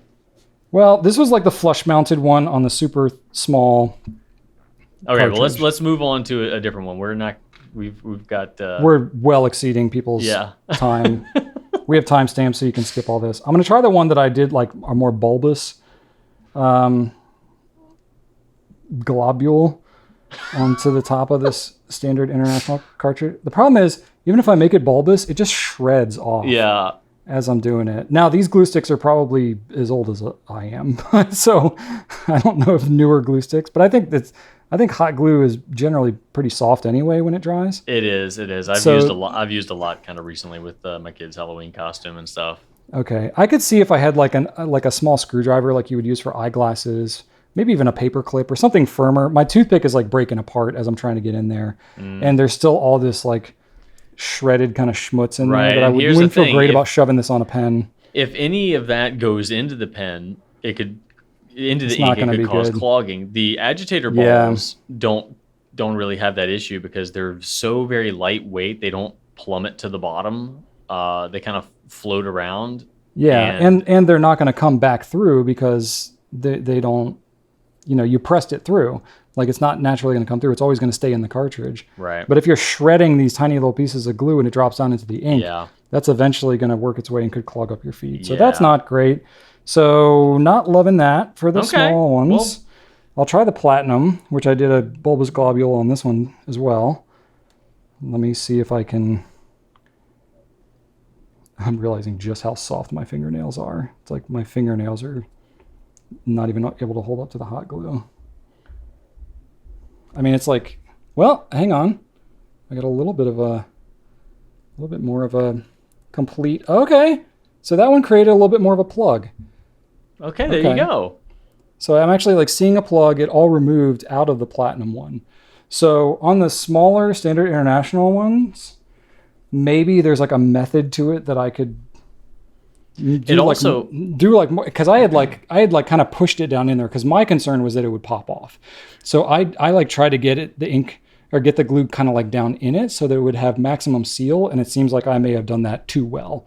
Also, hot glue is kind of choosy about what sort of surfaces it sticks really well to. Yeah, it might be that the platinum plastic is just a different sort of surface. I think that hot glue works much better with more textured surfaces. Yeah. So the more slick, the less it's going to adhere to. So that was fine. Maybe the platinum, because it is a very different material. The Pilot Namiki one, I've got a good 3-4 millimeters down into this thing. Oh boy! With a big fat old turd on the top that I can try to grab onto. So if I'm going to get a grip on it, then it's going to be on this one. Oh boy. Oh, it's like starting to shred a little bit. I may have gone in too deep. I don't think a nice little plug is going to pull out of this thing. Oh gosh. Yeah, I think I did. I think I overdid it. That's not the first time you've said that sentence. No, that's pretty much like my life. I'll put that on my headstone. I think I overdid it. Either that or I'll clean my pens when I'm dead. One of those will be on your epitaph. Yeah. I'll say, now I'll clean my pens. That'll be now I'll clean my pens. Unfinished business. All right, Brian, so we're an hour and a half. Okay. So yeah, I put it in too deep on the. Well, okay. So knowing what I know about operating glue, which is probably more than your average person, but not as much as a crafting professional, I can say this is something that would take some determination. It was a pretty messy process to do it in the first place because it's hot glue. And it really doesn't make sense to do for like one cartridge. You would have to kind of set it up and do it in a more production setting. And by then you probably would get the technique down and sort of figure it out. So if we're going to go with a Mythbusters rating, I would call this one plausible. Mm-hmm. But I would say that this is not something that I will be quick to recommend to everyone as a casual user. I will say if you are bound and determined, this is believe it or not, the most effective method that I'm aware of in order to do this, but it's definitely going to take some determination to make it happen. So there you go. I bet there's some tiny cheap thing at a hardware store that you could shove in there, like at least with the Standard International, like some completely unrelated object, some sort of Probably something you could buy in bulk. You could get like a 50 pack of little plastic who's a what's it's that would fit in there. You just somebody's gotta know something that could just randomly get shoved in there. I don't know. I still have faith.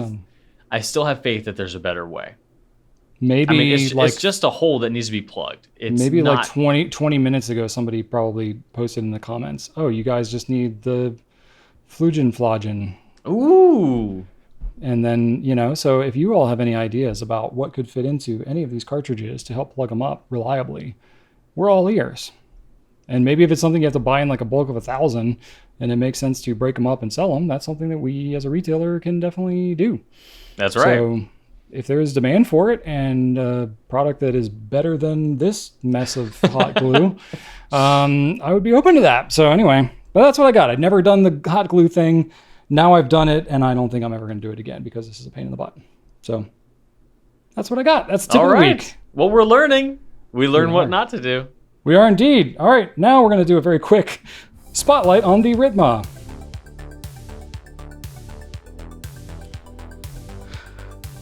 All right, Drew. I spent way more time doing the hot glue thing. I severely underestimated how much difficulty I would have getting that glue off. So let's scurry right along on our pen spotlight here. The pen that we're talking about today is the Monteverde Ritma, which does make a pretty cool sound on its cap. Does. I think this is probably the most redeeming quality of this pen. Is the it's got a very satisfying click with a magnetic cap, and then that pop. I could see that being kind of annoying in certain settings. Like if you're in a meeting and everybody's like sitting down, it's very serious and very quiet, and you're just like popping away over there. People will be like, what is that?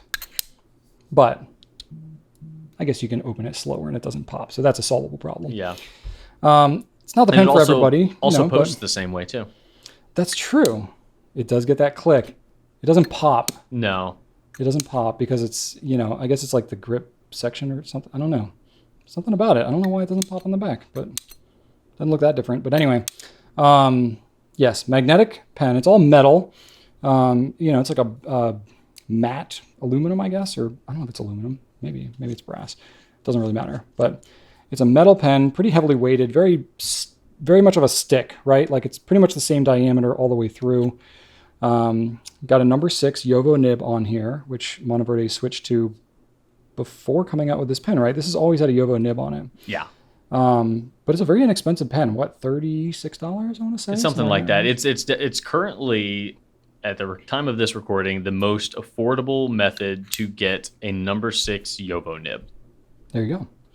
So in that respect, it's very good. Generally, I think the pen has been fairly popular.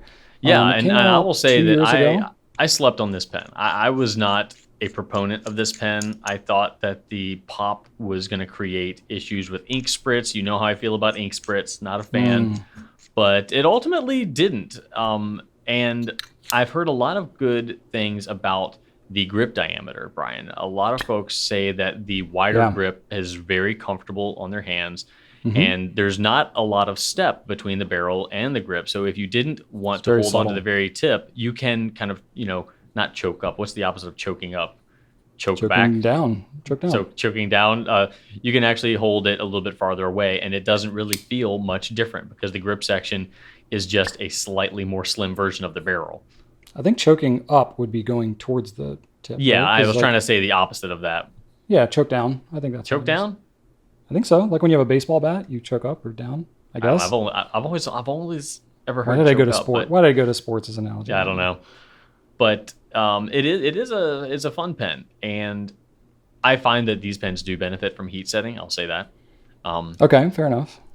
So apart from that, I think that the color variety is good. I like the fact that it is a pretty affordable Jowo nib. I mean, It is. You It's think it's very fingerprinty. I will say yes, that. especially the metal parts are very fingerprinty. Yeah, I got the red one with the gunmetal trim. Mm-hmm. It's just fingerprint bonanza. Like, so Yeah. if you're really annoyed by that, and maybe it's, I don't know if it's just the black trim or the gunmetal trim on here, but it kind of has like a little like iridescent kind of look to it. Like kind of oily, yeah. I mean, my hands are super, super oily, so I've seen that on these pens though. It's not just you. Yeah, but I'm always the more extreme end of pens that are oilier, that like metal pens that'll feel slick in your hand. Mm-hmm. I'm more prone to that than most people I know. So yeah, you get a little bit of that, but even me, because I don't know, like it's a little bit slick, but it's I have trouble with tapered metal grips. Like it is not tapered. Grips. It's not tapered, so I don't feel like I'm losing control. Plus, my thumb naturally rests on the matte part of the pen, like the barrel. So when I write with it, I don't feel like it's like I'm losing control.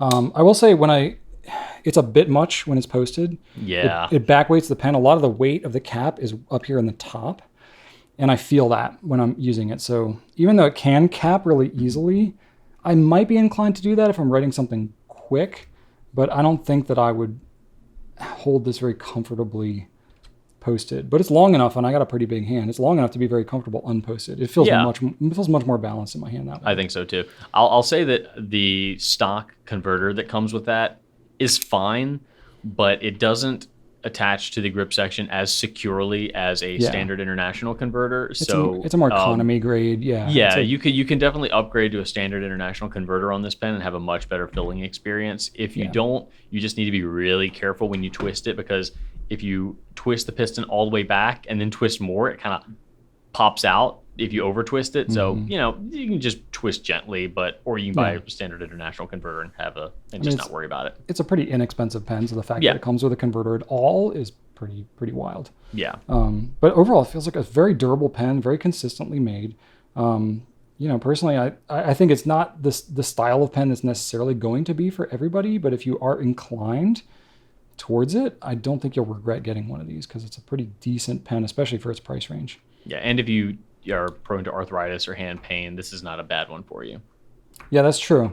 Now it is heavier, so generally with that sort of thing, you want to go light and wide, but it's at least wide. Yeah, but uncapped, though, it's not too bad. Yeah, no, it's not too bad. It's not too bad. It feels very balanced. So I know it's worth a look. You can check them out. We got them in several different colors, and you can check out the Ritma. So, all right, Drew, now to the nonsensical portion of what's happening. All right. Well, guess what I did last Thursday, Brian? What did you do last Thursday, Drew? I saw my dad and all of my brothers together for the first time in like 4 years. Wow, that's exciting. It has been a long time. I believe all of us got together at like Texas Day Brazil or something like that, like years and years ago. You know what? It was right around the time. It was right before the Iron Maiden concert. That was 2019, I think. Yeah. Because I remember my dad was like, well, maybe not 4 years then, but anyway, however long that was. 3 years. Because remember my dad was like, hey, we're all going to go to Iron Maiden. And I said, I am already going. So, because, nice. I went with you. So, yeah, it's been a long time. And the COVID thing, I normally see my dad once a year at Christmas. So it's not very often anyway. But Top Gun Maverick came out. And just a week or 2 weeks before Father's Day. So I said, you know what, guys, let's see this with Dad. And he was ready and willing to go. Look at you reaching out. Look at me. I brought everybody together. Hey. Everybody was like, oh, okay, Top Gun. So that's a pretty solid like anchor for a Father's Day get together. A lot of people have been calling the Top Gun Maverick Dadcore. Because it's just such a dad movie, and it really was. When I was a kid, my dad was an amateur pilot. He had his license.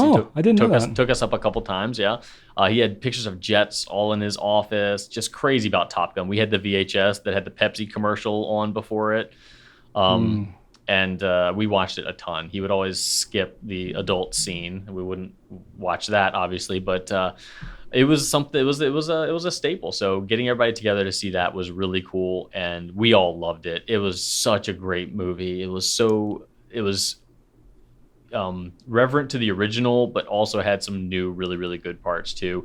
Hardly any noticeable CG. I'll say no noticeable CG, but I know that they it was did a ton of practical effects for that. Yeah, right? it was really an experience, and it was a great thing to see in the theater. I know that theater going hasn't been a super popular thing. During COVID, but this one was absolutely worth it. And just the volume, the intensity, the whole experience was absolutely made for theater. So I'm really glad we did that. And afterwards, we went to get burgers together, and everybody had a great time. It was a really awesome experience. So I have 3 brothers, and then my dad. So all 5 of us were there, and it was a really awesome thing. So wait, when is Father's Day? Did that happen already? It's this coming Sunday. Oh, okay. The 19th. I should probably be aware of that for my dad's sake. I literally didn't even realize. Like, I know it's June, but like June is happening a lot faster. I think it's the than 19th, whatever this coming Sunday is. Yeah. Okay. All right. All right. Well, note to everybody, if you're listening or watching this, Father's Day is this weekend, so get on it. So there was that, and then we had a half day off at Goulet for mental health. And since I had just seen a movie, I didn't take my normal half day to go see a movie.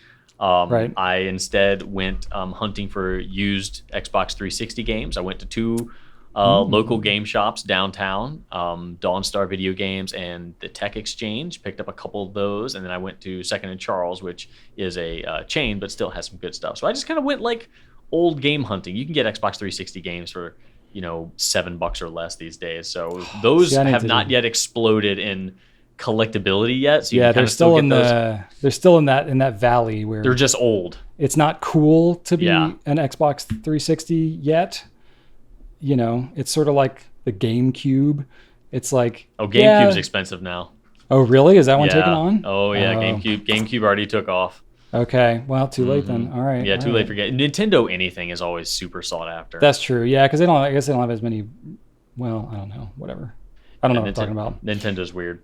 Okay. So yeah, that was what I did on my afternoon. That was really nice. Just kind of cool, relax, and I got to go to stores that normally I would be worried that my wife would just be like sitting there twiddling her thumbs, waiting for me to be done. So, for sure. That's always nice. She doesn't want to set foot in that store. Yeah, I mean, she's never unpleasant about it, but I like in the back of your head, like I don't want to stand here too long because she's not enjoying this. I don't go pick up like my welding shielding gas on an errand run where Rachel's in the car. Right. I'm just like I need to plan that like on my own trip. Like, yeah. While I'm going to the dump, and then I'll go and get my welding supplies so that Rachel's not involved in any of that. So yeah. I feel you. We did have a nice moment though. So this was Saturday or Sunday, I don't recall, but we had some errands to run. I needed to take because remember I had bought a hose from Lowe's, but I ended up just needing the gaskets. We talked about that a couple weeks ago. Yeah, the Lowe's hose goes. The Lowe's hose. So the Lowe's hose went back to Lowe's. Okay. But before that, one of our neighbors, who is the mother of a friend of my son's from school, asked if Archer, my kid, basically, he goes to school with her son. Gotcha. Okay. And she's also a neighbor. So she asked it's like, if it's not really your friend. It's like a friend by association through your kid. Right. Okay, I got you. So I have a she lot of asked those. if Archer wanted to go to the trampoline park and with his friend, and we were like, yeah, we were gonna run out, but she was like, no, I can take him, that's fine. So we're like, okay. She's a teacher, so she has more experience in keeping kids alive than we do. So there you go. That's totally fine. So he went to the trampoline park. We ran some errands, and then we found ourselves at a little Chinese restaurant and for lunch, and I just had a moment there because this Chinese restaurant, it's just menu-wise, it's nothing fancy. It's got the your sesame chicken, your orange chicken, your General Tso's, whatever. Your Americanized Chinese food, yeah. Yeah, exactly. It's nothing particularly special or amazing. But this place, Brian, this is at the this is off Broad, near where the old TJ Maxx used to be. It's called Yanqing, and this place has been unchanged since I was a child. 100%. You love that authentic retro style. I'm telling you, it's got these brass sconces along the walls. It's Mm. got this like no joke, nothing has changed. I've been going there since I was Wow. 8, since I can remember. It's got this little fountain in the middle that like squirts up this maybe 4-inch little plippity plop plop plop. Like it's the saddest tiniest little fountain, but it's the same exact thing that I've Wow. so I go in there and it's just this. There's something really special about being able to go and just kind of relax in a place that's a bit of a time warp that has been unchanged since your childhood. And there's nothing like, my parents don't, I guess my dad still lives in the same house that he moved into, but that's been redecorated so many times it doesn't really feel nostalgic. But this place, 100% unchanged. Wow. So it is quite magical. And the guy that runs it, he still has all of his servers wear bow ties and white long sleeve shirts. He always has fresh flowers at every little red carnations at every table. He takes a lot of pride in that restaurant, and I will be crushed if it ever goes away. I'll tell you that. It will be a sad, sad day. And anyway, I just loved it so much. Just a quiet lunch with my wife at a place that, not for the food's sake, but for the environment's sake, puts me in a very, very just happy, special place mood, So Yeah. I might put it on the Pencast, I'm not sure, but I just sat and recorded my view to the fountain for 30 seconds because I'm like, I just want 30 seconds I want to remember this. of this environment. Well, I know I'm gonna be so sad when it closes down. Oh, So I'm like, yeah. I want 30 seconds of Yenching. So I captured it, and You could just like put it on a 10-hour loop and put Yes. it up on YouTube and Yes. have that as your like spa spa background. oh man, I Wow. love it so much. But That's yeah, cool. that was I think the highlight of my weekend. Wow, that's Yeah. pretty eventful. I love how Yeah. you described that you just found yourself like you were drawn to the restaurant. Well, here's the thing. I said we did the standard husband-wife thing where she's like, "What do you Oh, want to yeah. eat?" And I named something. She's like, "No." And then she named something. I said, "No." And then we did that like 3 times. And then I'm like, "Fine, we can go there. I don't want to, but whatever. I care less than you do." So we started driving, and then she's like, "How about Yenching?" Yes. So Nice. So you settled on something. that's how we nice. found ourselves there. Yeah. Nice.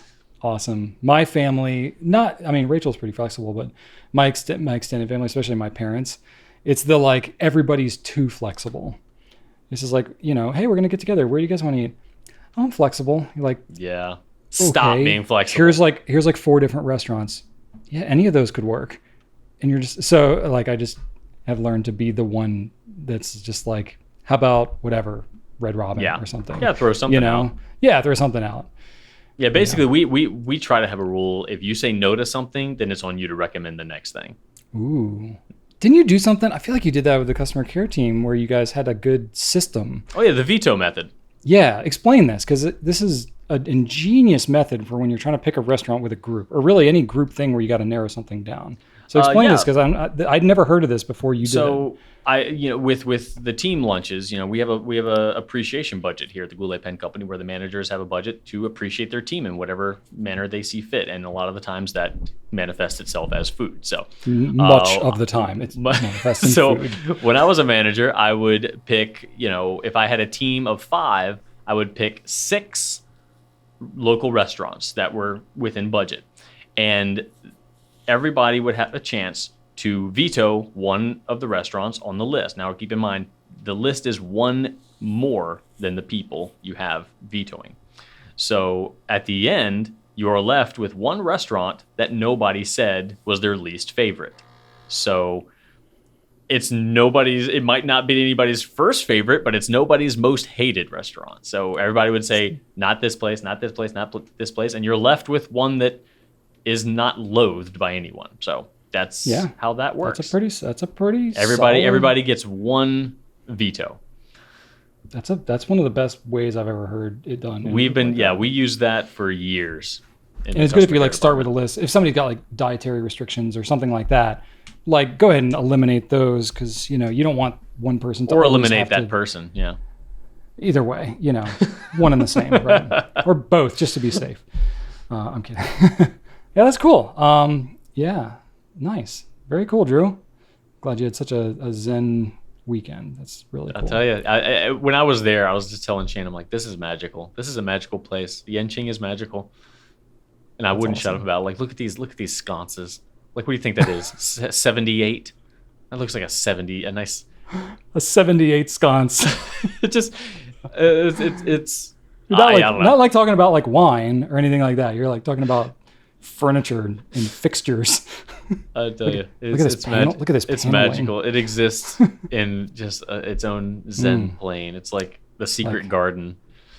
Yes. You're like, ooh, that paneling. Is that pine?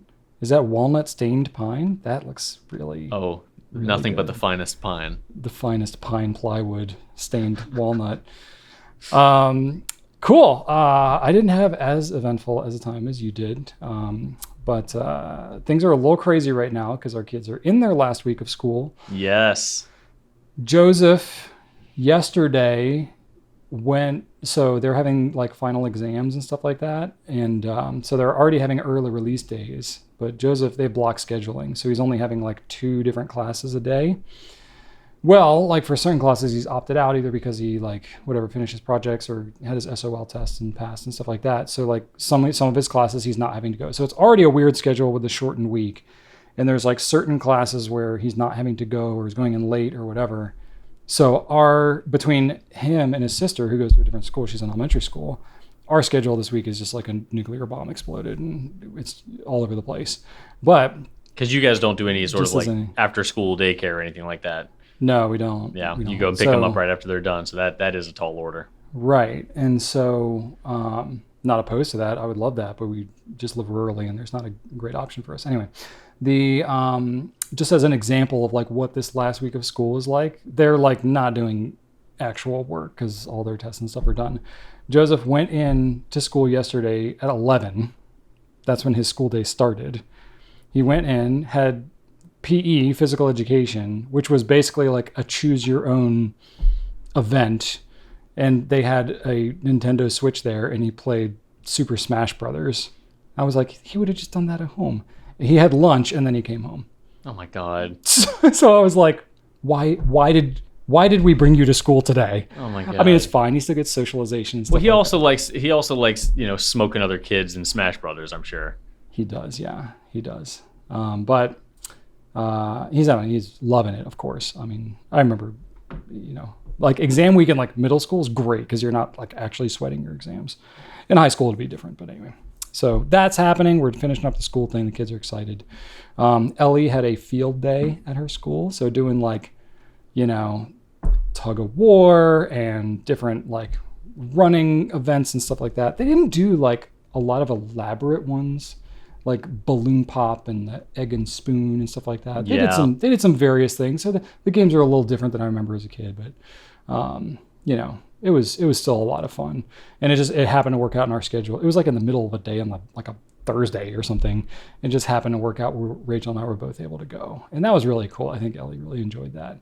And she is competitive. My goodness, that girl is a terrifying competitor. I tell you, like, she was really great. She was like the second fastest kid in her thing. And she like doesn't run a lot. She was just really determined to run. So anyway, that was kind of fun. I was oh man, that was cool. And then the only other thing that I did is I built something. I welded something.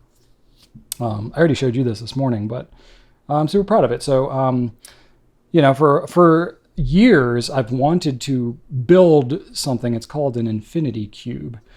So I've seen it with like a design with end tables and things like that. But I built basically a miniature version of it because I just wanted to practice my welding and I wanted to see if I could like get the math right doing this thing. And I love geometric patterns in things like furniture and stuff like that. I just think it's really cool.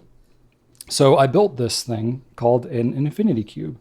So this is all welded. It's just low carbon steel. There was like 5/8 inch, squared tubing. I cut it all down, welded it all, gave it a brushed finish. This is all TIG welded, and I didn't spend like time to make it perfect or whatever. I just wanted to see if like the math would work out, but I'm actually really pleased with how it turned out. I think that looks amazing, Brian. Are all the segments the same exact length? There's 2 different lengths. So there's 12 tubes that are this longer length, but then, this one here is shorter. Okay, I can see that now. So there's 6 shorter lengths and 12 longer lengths. and you cut 45-degree miters on every piece. But then 3 of them, you have to turn the miter 90 degrees one direction. 3 of them, you have to turn it 90 degrees the other direction. I can see that on the bottom piece, right near where your thumb is there. Yeah. Yeah, The one right next to that. Like here, when it makes a turn on the face, like I have to cut a miter there, and then I have to cut a miter there. Yeah. So, there's people that have done this, and so there's like some blogs and a couple of YouTube videos and stuff that people have made it. I've never seen a miniature version one like this made, and it's obviously it's not a table, it's not really practical. It's more of an art piece at this point. But the whole idea behind it is that it's all one continuous connected piece. So it's just an infinite run of, tubing, or you can make it out of wood, you can make it out of different things. But what I've seen people do is make like larger end tables, make them like 20 inches square, and then do like a glass top or something, and then you can like put stuff on it. So I was kind of conceiving of doing that, but I didn't want to try and fail miserably at doing like an end table size thing. So I just made a little miniature version of it, and I was like, this is pretty darn cool. I think that's awesome, man. I had a lot of fun. It doesn't so all the sides are the same. So if it was an end table, it wouldn't matter which side. Yeah, I mean, literally, it's like every single one is exactly the same. I mean, like some of it's more square than others, and I'm sure you would put some sort of like rubber bumpers or something on the bottom if you did. Yeah. So what's the verdict? Do you think you're going to scale up, go full scale? Since I don't know. Since we've referred to Mythbusters a few times already. I could definitely see you doing something, or maybe it's like I'll see if Rachel's into it, because my problem is I'm like I conceive of stuff like this, and she's like, where do you dream up this stuff? And I was like, I'm just see what other people have done it. And I'm like, that seems cool. I want to do that. But the problem is like every single like end table and chair and like every single piece of furniture in our house is now looking just wildly different from each other. And so, we have this very eclectic, because I don't want to, like she asked me to build another end table. It's like the wooden one that I have. I don't know if I've ever really shown it here. I built an end table. I can't like bring it over. It's not practical. Maybe I'll take a picture of it and I'll share it. But I built an end table that was something that I saw. It's out of solid walnut, but it's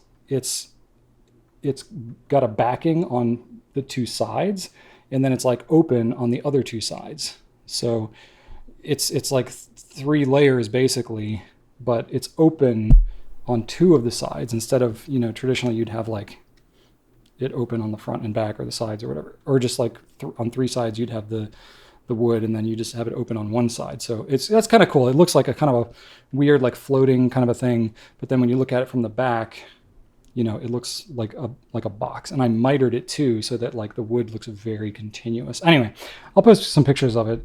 I sort of saw designs of it, and then I modified it myself and made it, and I had a lot of fun doing that. But Rachel asked for another one to match it, and I was like, ugh, because like now I know how much of a pain it was to make it that way, and I'm like, oh, I'm not doing anything new. I'm just trying to replicate what I already did. It's like, can I even replicate it? I don't even know if I can, So it's like she wants me to make one of those, and I'm like dragging my feet on it. So I really should do that before it. But I could see making something like this, or maybe like extend it, make it into more of like a longer coffee table. I could like have it at the office or something, So I think that one just like that with a glass top would actually be really great as an outdoor like poolside end table or something like that. Oh, that's true. Yeah, like patio, like a patio table or a pool table or something. Exactly. Yeah, because it's stainless steel. It'd be fine out there.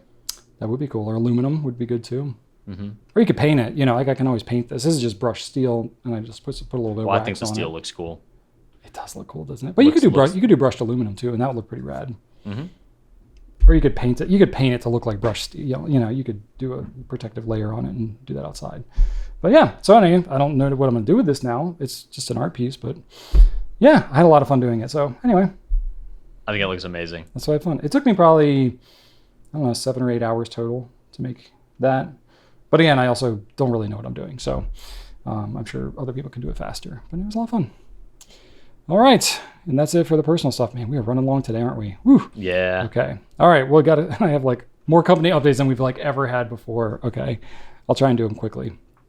All right. Company updates. All right. You are the tried and true if you're sticking this far in the company updates in the Pencast to listen to this. Quick Noodlers update. I know y'all have been, kind of curious about that. We have, unpaused the brand. We've got some availability of some of the Noodlers products now, kind of easing back in. So they have rebranded a number of ink names and labels, and then some pen names. We had paused. We had taken stuff out of stock. We still had, some of the things that were not undergoing any kind of a changes, and we've made those available again. And we've removed all the products that are no longer being made, and the stuff has been changed.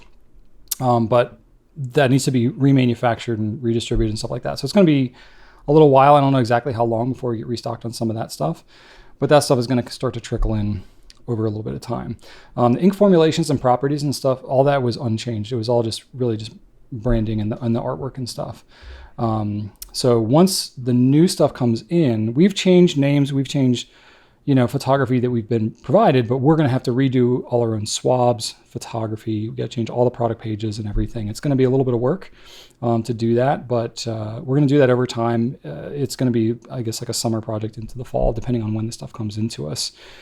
And then we're going to be redoing Liberty's Elysium as well, because we've been thinking about that label. We haven't finalized it yet, so we're still taking our time on that. And we confirmed that no old stock is being manufactured or shipped anymore. Some retailers might have some of it out there, but I don't think there was very much of it to begin with, because Noodler's ends up being fairly just in time, because it's basically just Nathan making this stuff, and now he's got to redesign, remake all this new stuff. So so it's been on pause for over a month now. We just appreciate your patience. We have good confidence that there's good changes moving forward. And that's why we felt comfortable with the unpausing. So just wanted to keep you all up to date on that in case you happen to see some of that available again. We're not making like a big to-do about it, especially because it's really going to be kind of a phased thing, but we feel very confident about the good changes moving forward, enough to where we feel able to unpause. So if you got any questions about that, ask our team, let us know, shoot us an email, because we can get more context, more timely, than we can in the Pencast here, but that's fine too. And then I mentioned last week that we have some website updates, which I was, here's hoping we have the updates, and here's hoping it goes well, because who knows? We did the updates and they went really successfully. We had very few bugs, so I'm glad we took the time that we did to actually do the launch. Again, it's not a whole ton of front-facing stuff that you all might notice, but things should be a lot smoother for us on the back end. There's a lot less duplicated work that we're having to do for product tagging and various filters and search and stuff like that. So really it's the filtering and the search functionality that should operate a lot smoother. And we have some, nicer, customizable features on your end that you'll see when you're browsing.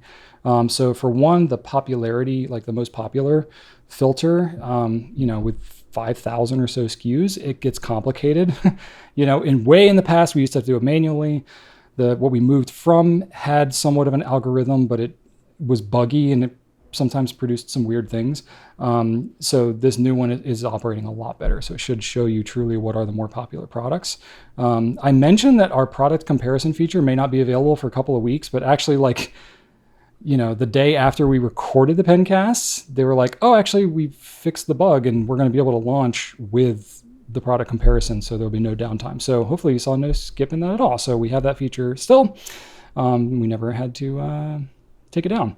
And then some of the more customized options, we have, a slider now for things like grip diameter. We have a stock status filter, so you can filter out products that are in stock versus out of stock, which is super helpful. We're moving to using a lot of sliders for filters instead of ranges. Instead of having a price range of $10 to $20 or whatever, we have more of a graduating slider that will kind of group things together there. Just overall grouping things together more instead of just having an endless scrolling list of things in the filter. So gotten really good feedback so far. Our team is really enjoying it as well, just as their, customer service team, they're on our website a lot, as you can imagine.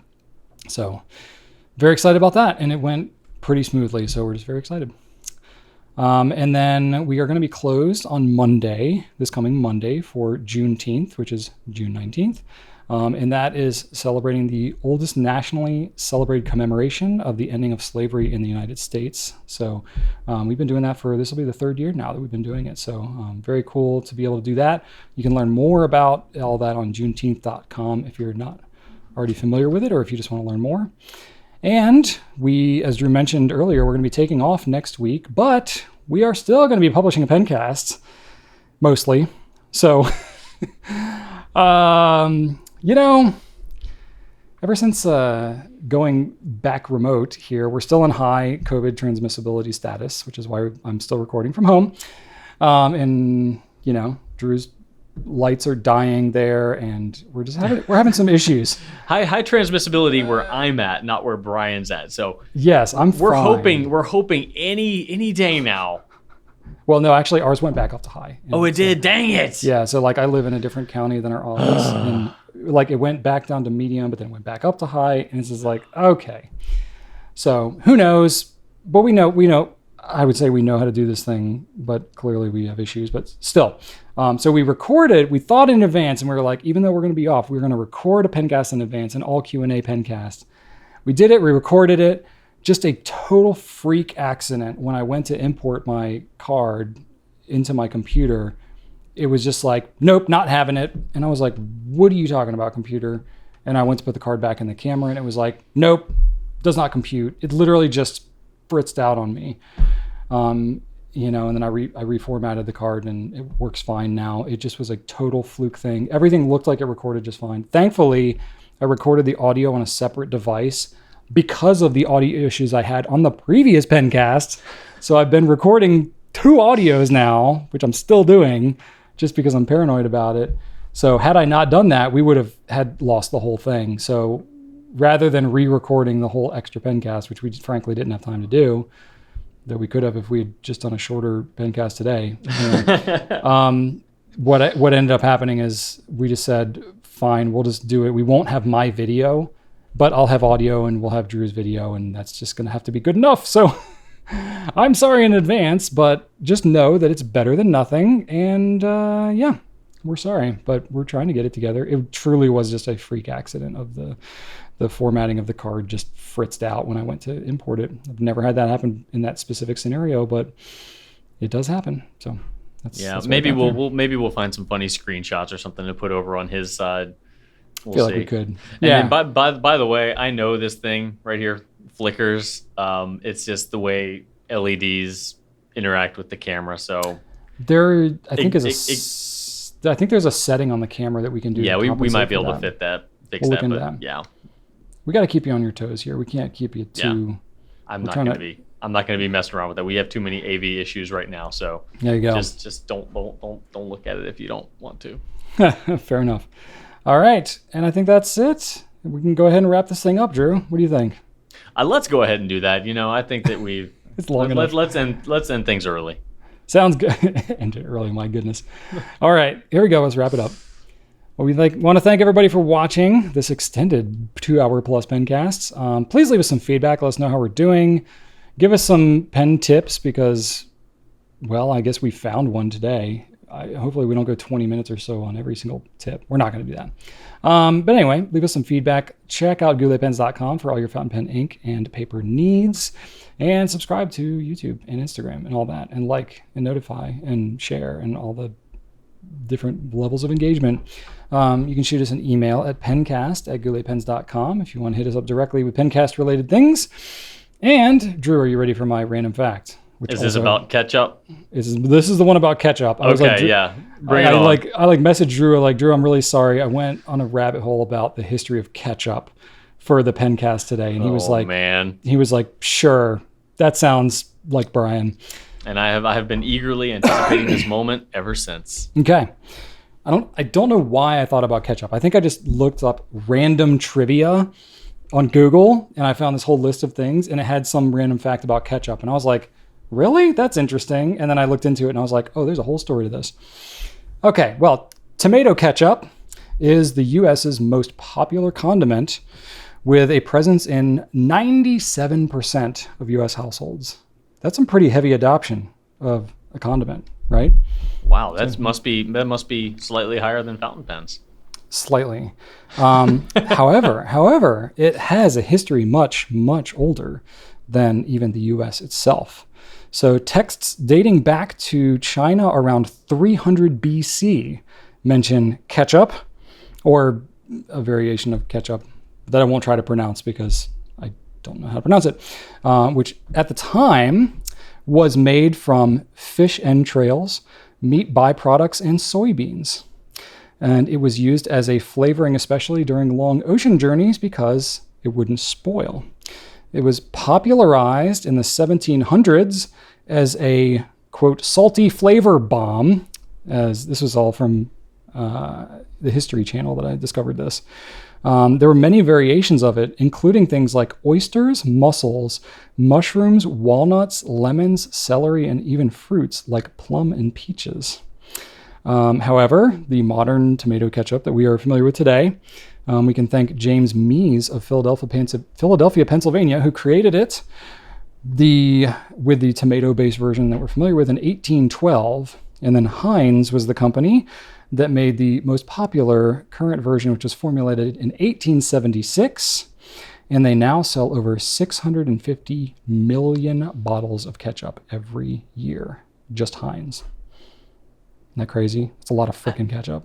How is the fish entrails thing still considered ketchup as well as the tomato thing? What do they have in common that still calls them ketchup? I think it's just, I don't know. I don't know exactly. But I mean, I think going all the way back to like the 300 BC thing, it was called like ketchup and it was used as a condiment on a variety of... It was called ketchup back then? It was like a variation of it, yeah. Like the name ketchup goes back. Oh, like wow. Okay, so it's just the name more or less that goes back. Yeah, it was like the condiment. They were all. Okay. It wasn't like one defined thing, but it was like this mashup. It was essentially like the condiment that people would use to flavor their food. So like was it the first condiment ever? Like the first like recipe condiment?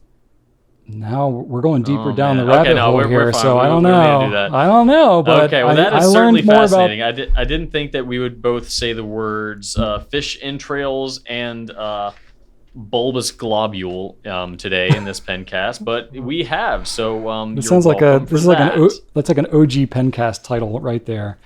Fish entrails and bulbous globules. Globules. Yeah, that's clickbait if I've ever heard. And then YouTube would be like, we're not showing this to anybody because this sounds disgusting. Let me get some bulbous globules. Click. Well, there you go. Anyway, that's your turkey hammock moment for the day. So thank you all very much for watching / listening. We will be seen by you next week, but we will not see you. We'll see you in 2 weeks when we're back with our regularly scheduled Pencast. But enjoy our hackneyed bulbous globule slapped together version that you'll have next week. Thanks for watching, and right on.